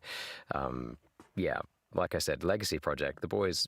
All I'm doing is preserving my voice. If I could literally just be chatting to someone on the phone on the stream and they didn't mind doing it, that would be enough of a recording for me, to be honest with you. I mean, the Hardy Boys is great, but just the boys seeing and hearing me in the decades to come and seeing my receding hairline recede even further. That is the important thing. It's the little things in life. Thanks to you. Oh, whoops. Sorry, man. You're a genius. You're gone when you send BYW. I'm gone when I send BYW. I don't know what that means, but you're pretty used to me not understanding what people say. So, thanks to you. Thanks to you. Thanks to you. I don't even remember what I said like a minute ago, but yeah, I imagine that if there's something positive going on the stream, yeah. Oh yeah, you were talking about the second laptop. Yes, that was your idea. Little King gave me that idea because it separates the processing, like the load on my computer. Yes, you're exactly right, King. You're exactly right. That was all about. That was a you. That was probably one of the coolest things. Yeah, it freed up a whole bunch of space for me to be able to stream more effectively and smoothly. But if there's ever any frames dropping or anything, just let me know, guys. Anyway, we are reading The Shore Road Mystery. It's I think like number 6 or 7. Oh God, 6, 7. It's number 6 or 7 in the Hardy Boys series, and we're ready to go on to chapter 15 now, The Suspect. So their father, Fenton, who is a great father, as far as I can see, he's very encouraging of their passions, and he lets them go out late at night, which would have been like a dream when we were kids. All right, okay. So he's encouraging them to continue investigating, and in this case, that means hiding in the boot of a car at night time so that they can catch the thieves by being caught by the thieves. Imagine saying that to your kids, going, okay, yeah, keep on hiding in that car, that abandoned car, on the road, at midnight. Or like late at night so that you can get caught by them. So make sure you don't get shot. And I think one of them's keeping a gun on him as well while they're hiding in the boot. And they're 15 and 16 years old, so, you know, why not? Why not? We used to take the guns out when we were kids on the farm. We'd take them out when we'd go hiking up the mountains at the back of our farm. So we used to, yep. There was an element of Hardy Boys kind of esqueness to our childhood, but yeah, you know, everyone's got a fun childhood story, don't they? Encouragingly. Good luck to you both. Chapter 15. The Suspect. It was late before the Hardy Boys got to sleep that night. The events of the evening culminating in the discovery of that the auto thief. Oh my gosh. The Suspect. It was late before the Hardy Boys got to sleep that night. The events of the evening, culminating in the discovery that the auto thieves had been at work in Bayport while they were lying in wait for them on the Shore Road, gave the lads plenty to talk about before they were finally claimed by slumber. In the morning, it required 2 calls to arouse them. They dressed sleepily and had to hurry downstairs in order to be in time for breakfast. This did not escape the notice of ever-watchful Aunt Gertrude. "When I was a girl," she said pointedly, "young people went to bed at a reasonable hour and didn't go gallivanting all over the country half the night. Every growing boy and girl needs 8 or 9 hours sleep. I'd be ashamed to come down to breakfast rubbing my eyes and gaping. It isn't very often they get up late." Sorry. Rubbing my eyes and gaping. "It isn't very often they get up late," said Mrs. Hardy. "We can overlook it once in a while, I suppose." "Overlook it?" snorted Aunt Gertrude. "Mark my words, Laura. Those boys will come to no good end if you encourage them in coming in at all hours of the night. Goodness knows what mischief they were up to." She glared severely at them. Frank and Joe realized that their aunt was curious as to where they had been the past 2 evenings and was using this roundabout method of tempting them into an explanation. However, as Joe expressed it later, they refused to bite. Instead, they hastily consumed their breakfast, drawing from the good lady a lecture on the dreadful consequences of eating in a hurry, illustrated by an anecdote concerning a little boy named Hector, who met a lamentable and untimely death by choking himself on a piece of steak and passed away surrounded by weeping relatives. The boys, however, were evidently not impressed by the fate of the unfortunate Hector, for they gulped down their meals, snatched up their books, and rushed off to school without waiting for Aunt Gertrude's account of the funeral. I'm sorry, I shouldn't be laughing, okay. I shouldn't be laughing. A boy died, okay, I'm not laughing. But passed away. It just sounds a little bit too apocryphal. Aunt Gertrude is, what would they say? Oh gosh, Gertrude, you are a tonic. You know, like, fun to have around, but so curmudgeonly. Oh, I love her so much. My grandma used to, on my mother's side, sometimes would have an element of that about her. She would sometimes tell us stories or like tell us things, and I'd be like, wow, things were tough when you were a kid. Like, and to be fair, things really were tough when she was a kid, you know, like really tough.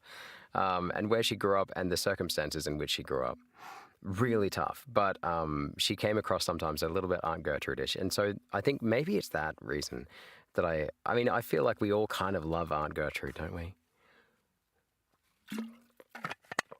Not despite her nature and her temperament, you know, like how she presents it, but because of it, she'd be fun to be around for a couple of days at a time, is all I'm saying. I think the issue the boys have is that when she comes around to their house and stays, she stays for many, many indefinite periods of time. So passed away surrounded by weeping relatives. Okay, don't laugh. That's not funny. Okay. Mm-hmm. And passed away surrounded by weeping relatives. Oh, there it is here. And passed away surrounded by weeping relatives.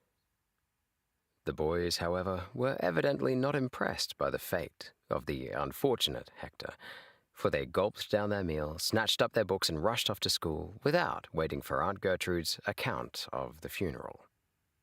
They were crossing the schoolyard when the bell rang and they reached the classroom just in time. I feel like a stewed owl, was Joe's comment. He reached the classroom just in time. Oh, I feel like a stewed owl, was Joe's comment. Never ate stewed owl, returned his brother promptly.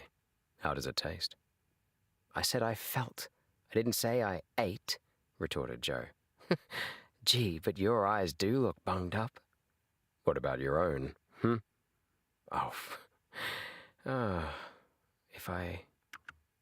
gosh. Joe, come on now. Gee, but your eyes. I think this is the most snarky that they've been with each other, these two brothers. Let's see what they're up to, returned his brother promptly. How does it taste?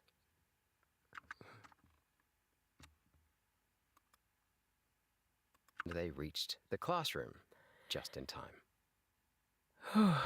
I feel like a stewed owl, was Joe's comment. Never ate stewed owl, returned his brother promptly. How does it taste? I said I felt. I didn't say I ate, retorted Joe. Oh, gee, but your eyes do look bunged up. What about your own? Oh. If only I had had just one more hour's sleep. Oh. I could go 2 or 3. Oh. Aunt Gertrude was onto us. Yes, but she didn't get anywhere with it. Hope I don't fall asleep over my desk. Same here. The morning dragged. They were very sleepy. Once or twice, Joe yawned openly, and Miss Petty, who taught history, accused him of lack of interest in the proceedings.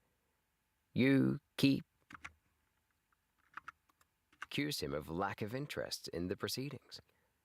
You may keep yourself awake by telling us what you know of the Roman system of government under Julius Caesar, she said.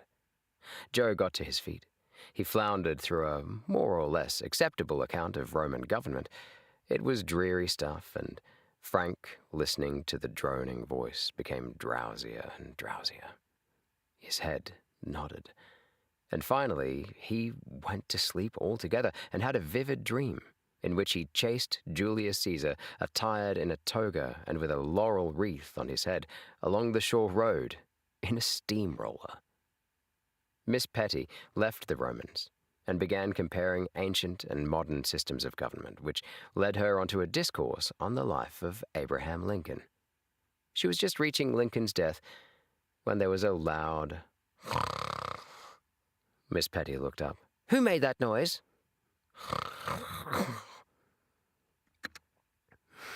Noise. Another snore. Joe dug his brother in the ribs with a ruler, and Frank looked up, with an expression of surprise on his face. "Frank Hardy, are you paying attention?" "Yes, ma'am," replied Frank, now wide awake. No, I want him to be more shocked than that. "Hardy, are you paying attention?" Yes, ma'am," replied Frank, now wide awake. In his dream, he imagined Julius Caesar had turned on him and had poked him in the ribs with a spear.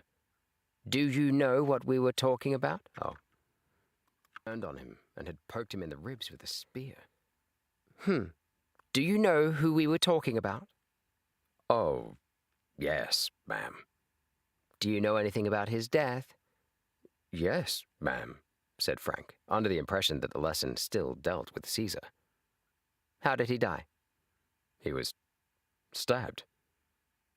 "He was stabbed, was he? Where?"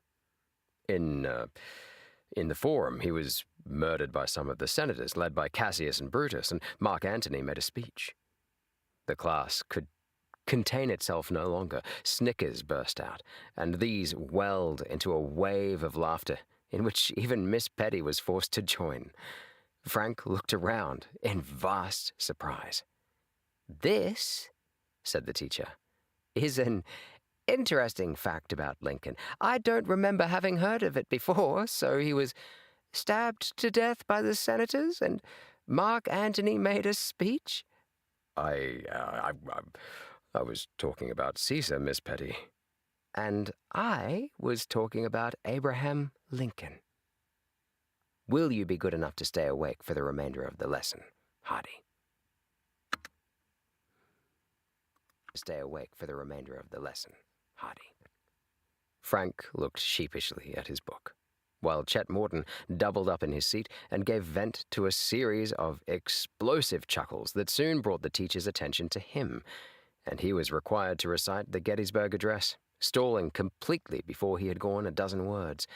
By the time the teacher had finished her comments on his poor memory, Chet had other things to occupy his mind.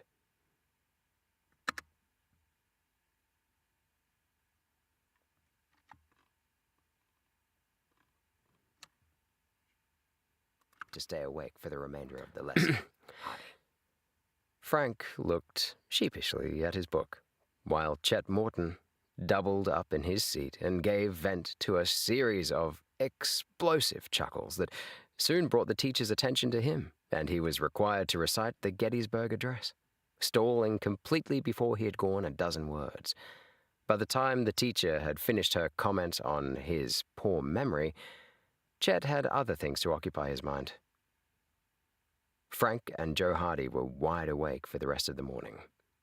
After lunch, they were on their way back to school, resolving to cut out the late hours so as not to risk a repetition of the ridicule they had suffered that morning, when Frank suddenly caught sight of a familiar figure not far ahead. "Why, there's Gus Montrose again," he said. "Wonder what he's doing in town." "Let's trail him," Joe suggested. "Good idea. We'll find out what he does with his time." I mean, it's quite clear, isn't it? It's not going to be him. He's not the car thief, because he was not anywhere near the, you know what I mean? He wasn't anywhere near the theft. I think he's part of a separate, the guy, I mean, it's classic, isn't it? The guy who they think is usually the bad guy at first is usually not the bad guy, so. Anyway, this will be the last chapter we do today. Oh, crikey, especially there's a fair way to go. We'll find out what he does with his time. The former hired man of the Dodds was shambling down the street at a lazy gait, apparently wrapped up in his own concerns. Frank and Joe followed at a respectful distance. When Montrose reached a busy corner, he turned down a side street, and here his demeanor changed. His shoulders were straighter, and his step more purposeful. Taking the opposite side of the street, the boys strolled along, keeping well behind Montrose, but not letting him out of sight.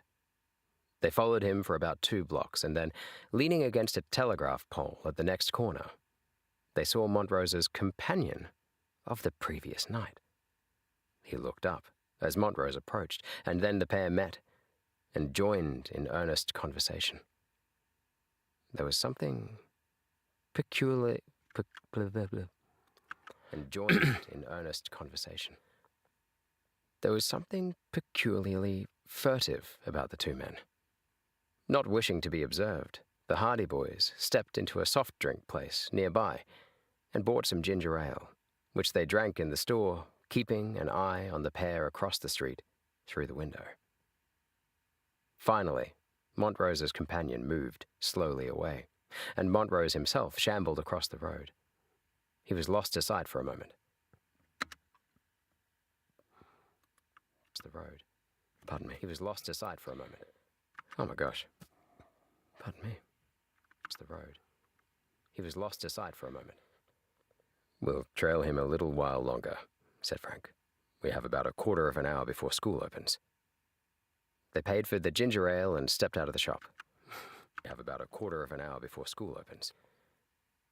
They paid for the ginger ale and stepped out of the shop. We have about a quarter of an hour before school opens. They paid for the ginger ale and stepped out of the shop. To their astonishment, Gus Montrose was coming directly toward them. They had lost sight of him in the window and had assumed that he had gone on down the street. Instead, he had turned back.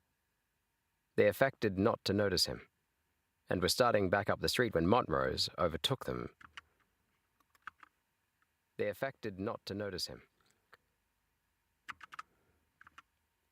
Instead, he had turned back. They affected not to notice him, and were starting back up the street when Montrose overtook them and brushed against Frank rudely. "Look here," he said in a gruff voice. "What's the idea of following me, eh?" "Following you?" "Look here." I'm going to make him against Frank, just a gruff. Rudely. "Look here," he said in a gruff voice. "What's the idea of following me, eh?" "Following you?" said Frank, in tones of simulated surprise. "Yes, following me. I saw you. What do you mean by it?" "Can't we walk down the same street?" inquired Joe. "You didn't walk down here by accident. You followed me here." "You must have something on your conscience if you think that," Frank told him. "This is a free country. We can walk where we like." "Is that so? Well, I'm not gonna put up with having a walk where we like." Sorry. "Is that so? Well, I'm not going to put up with having a pair of young whippersnappers trailing me around town," snarled Gus Montrose. "Hear that?" "We hear you." "Well, remember it, then. You just mind your own business after this. See?" "You just mind your own business after this, see?" snarled Gus Montrose. "Hear that?" snarled Gus Montrose. "Hear that?" "We hear you." "Well, remember it then. You just mind your own business after this, see?" "If you think we were following you, that's your own affair," returned Frank. "We're on our way to school, if you'd like to know." "Well, see that you go there. You're better off in school than monkeying around and..." "We're on our way to school, if you'd like to know." "Well, see that you go there. You're better off in school than monkeying in my affairs, let me tell you. And a sight safer, too." The man's tone was truculent. "Oh, I think you're pretty harmless," laughed Joe. "You'll find out how harmless I am if I catch you following me around again." Just mind your own business after this, and keep going in the opposite direction when you see me coming. The man's insulting tone annoyed Frank. Look here, he said, sharply facing Montrose. If you don't start off in the opposite direction right now, I'll call a policeman. Now get out of here. Somewhat taken aback. Now get out of here. Right now, I'll call a policeman. Now get out of here. Somewhat taken aback, Gus Montrose halted. You were following me, he growled. You heard what I said. Clear out of here and stop annoying us. Stop annoying us, he growled. You heard what I said. Clear out of here, he growled. Were following me, he growled. You heard what I said. Clear out of here and stop annoying us. If Montrose had hoped to frighten the lads, he was disappointed. Like most cowardly men, he backed down readily when confronted with opposition. Grumbling to himself, he turned away and crossed the street. The Hardy boys went on toward school. That'll give him something to think about, remarked Frank. You hit the right note when you said he must have something on his conscience, or he wouldn't have thought we were following him.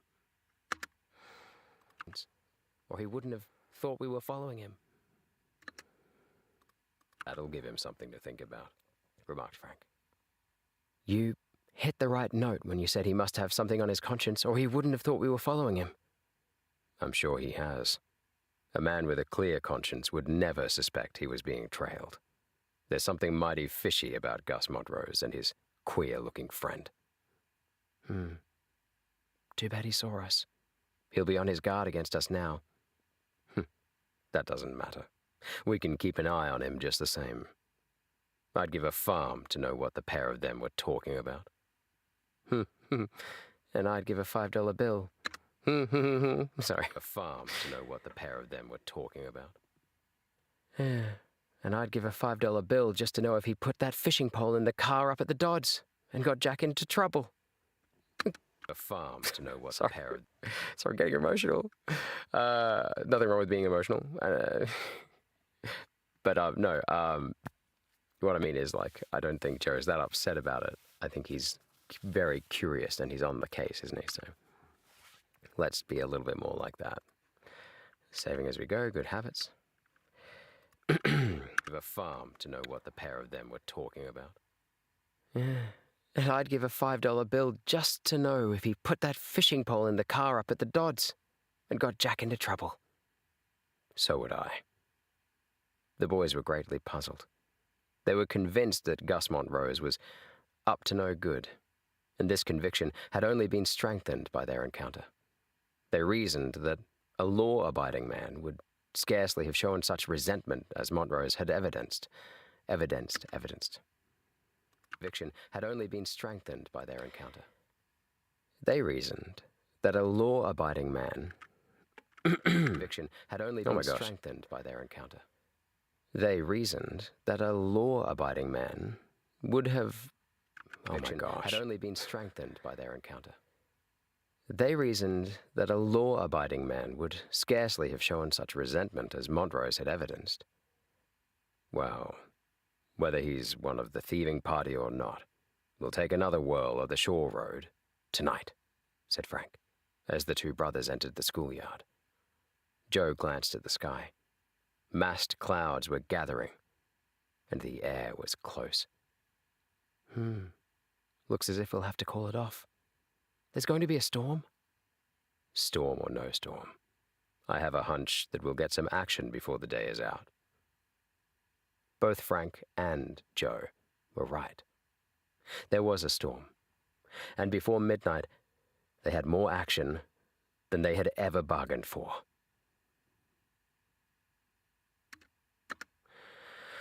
Wow, that's pretty dramatic. That's a really cool way to finish a chapter. I think that's my favorite chapter ending, at least in this book. In this Hardy Boys book. That was amazing. That was amazing. All right, okay. So, guys, good and bad news. Good news is that was a really fun chapter reading session. I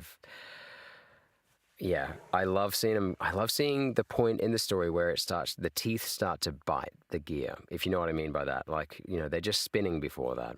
Everything's cogitating. We're getting to know, what's going on in the situation. We might find some new environment, some new part of the Bayport world. And then we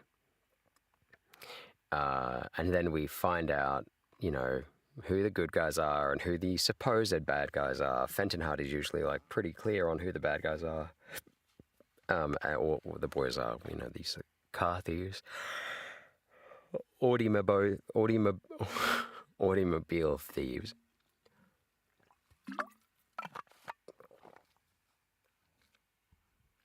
And and we usually get a silly chapter, which I think we've already had. Did we have a silly chapter in the boat?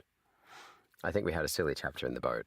In the boats, the sleuth and Tony Prideaux's oh gosh, what's it called again? It's not the Bologna. It's like something like that. What is it? Okay, hang on. I just want to do a word count of this. That is 3,478 words. Oh, look, it could be better.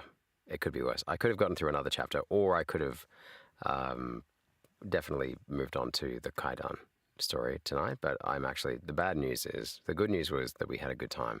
The bad news is Napoli. He's called the Napoli. Tony Prideaux's boat is called the Napoli. Well, it's his dad's boat, but let's be honest. Tony seems to use it more than his dad does, but I could be wrong about that. We only ever see Tony in it.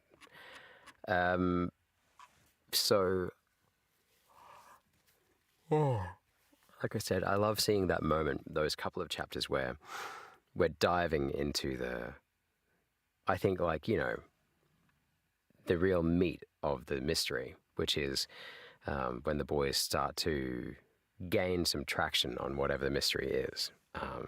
And you can sense they are it's kind of like when you see, like in a kid's show, when you see like the robots or the team press the button and it's like, for an emergency, or like they're springing into action, and you can see them all straighten their shoulders up a little bit, and they can see them all kind of looking around. Like, this feels like what they're doing at the moment. They're much more alert. They're ready to go.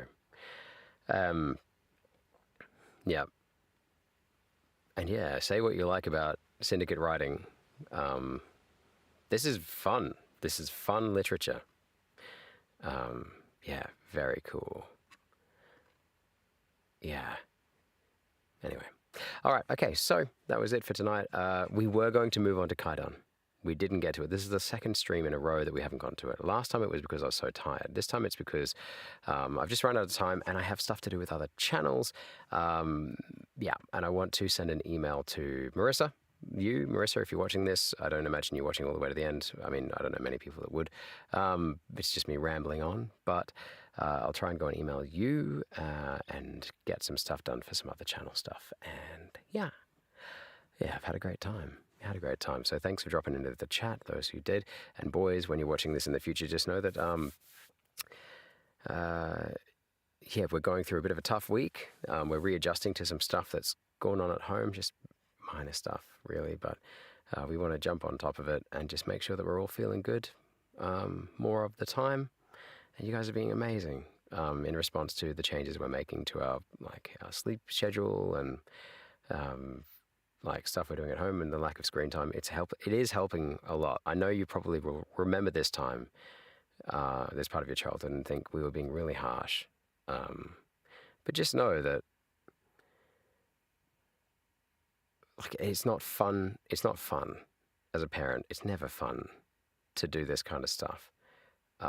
We want you guys to have everything you ever wanted, but we also want you to be able to grow up and be a member of our world, a functioning member of our world, and be, and understand that also that you can't get everything you want all the time. This is all like classic parenting stuff. I think we're actually getting away so far, guys. We're having a great time. We have a great time telling people about you guys. I've talked to some parents and they're kind of like, oh, my kids. And we never have those moments. Not really, we just love you guys so much, and there's so much to be proud of. And this afternoon, you've been excellent. You've been helping in the garden. You've been volunteering to go and help. You guys have been calling it hacking. You want to go and hack in the garden with tiny, like the little mattock, the double-sided mattock that we gave you guys. There should be two. There's only one. But after some chasing around, some mutual chasing around and threatening, there was sharing happening. And not threatening by me, that is. Like you guys figured it out and you shared, which was amazing. Yeah, I keep forgetting that you guys are 6 and 3 years old. Sometimes you act in such a grown-up way. So anyway, that's the end of the stream for today, guys. We didn't get onto Kaidan stories and studies of strange things, which is a bit of a shame. But we're finishing with 1 viewer in the stream and 3 likes. And if you go back, you'll listen to me recording the Shore Road Mystery Chapter 14 and 15, which has been amazing. And yeah, we've had a great time in the stream tonight. If you would like to take a chance on a small channel, by the way, that viewer in the stream, just chuck a subscribe, chuck a like, or at least say hi in the chat. I'd love to get to know you. This whole channel is a legacy project for our sons. And yeah, I have a great time doing it. But having people in the chat, having people come along and visit is a great way to keep me going. I feel so motivated whenever I see anyone in the chat or leave a comment. So thank you so much for your attention, your time. I'm going to get going now. And I'll see you guys next stream. I haven't scheduled any more. I will be scheduling some more. And it'll be about probably 1 or 2 streams per week maximum for the foreseeable future. Yeah, we'll see how we go. All right. Have a lovely day. And boys, your mum and I love you so much. I hope I'm getting that across to you enough. Yeah, I just feel like, actually, last thing I'll do. Okay, I know this is how you know it's me, boys, because I never really finish like what I'm saying. I just kind of weave. Oh, not weave. I think Trump says that, doesn't he? He calls it the weave.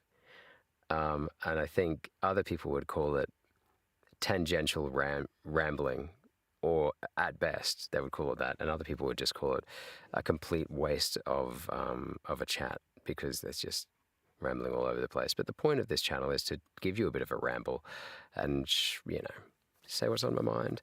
And when I was thinking about this the other day, and I was thinking, like, every now and then I kind of go, do I say I love you too much to the boys? Do I say it too much, or do I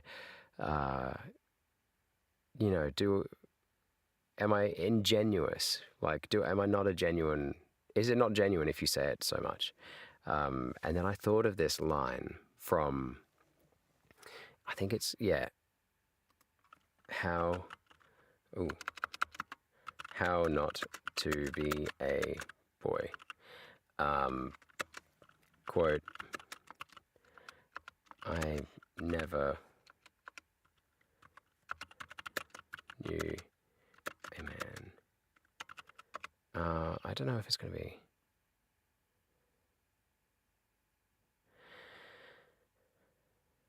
I don't think I'm going to be able to find the quote, but it basically says, this is an autobiography of Robert Webb, who's one half of the comedy duo Mitchell and Webb. He was one of the co-creators of their show together called Peep Show, which is one of my favorite.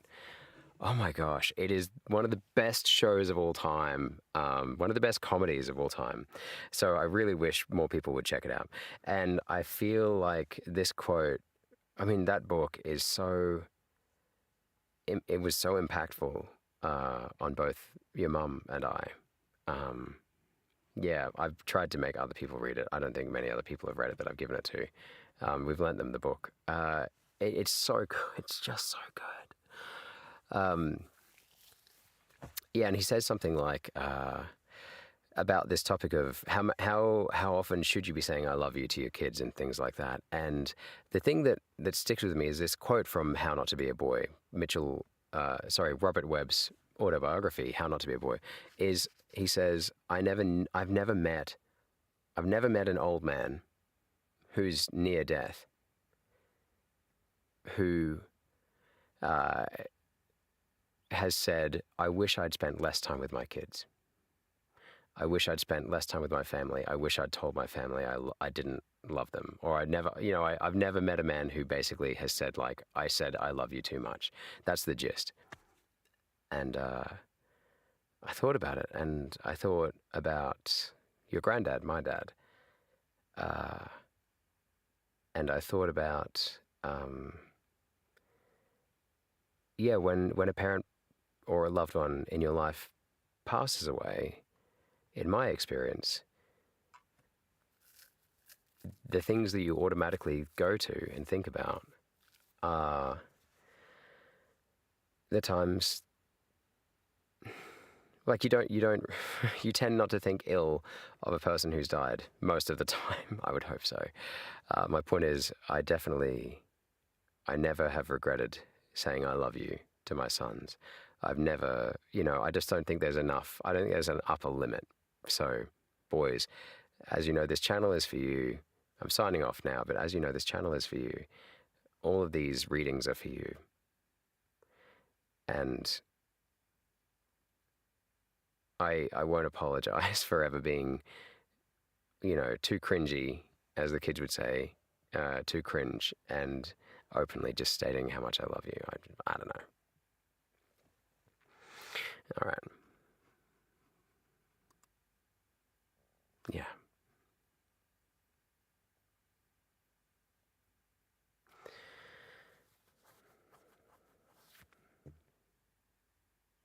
Good night, boys.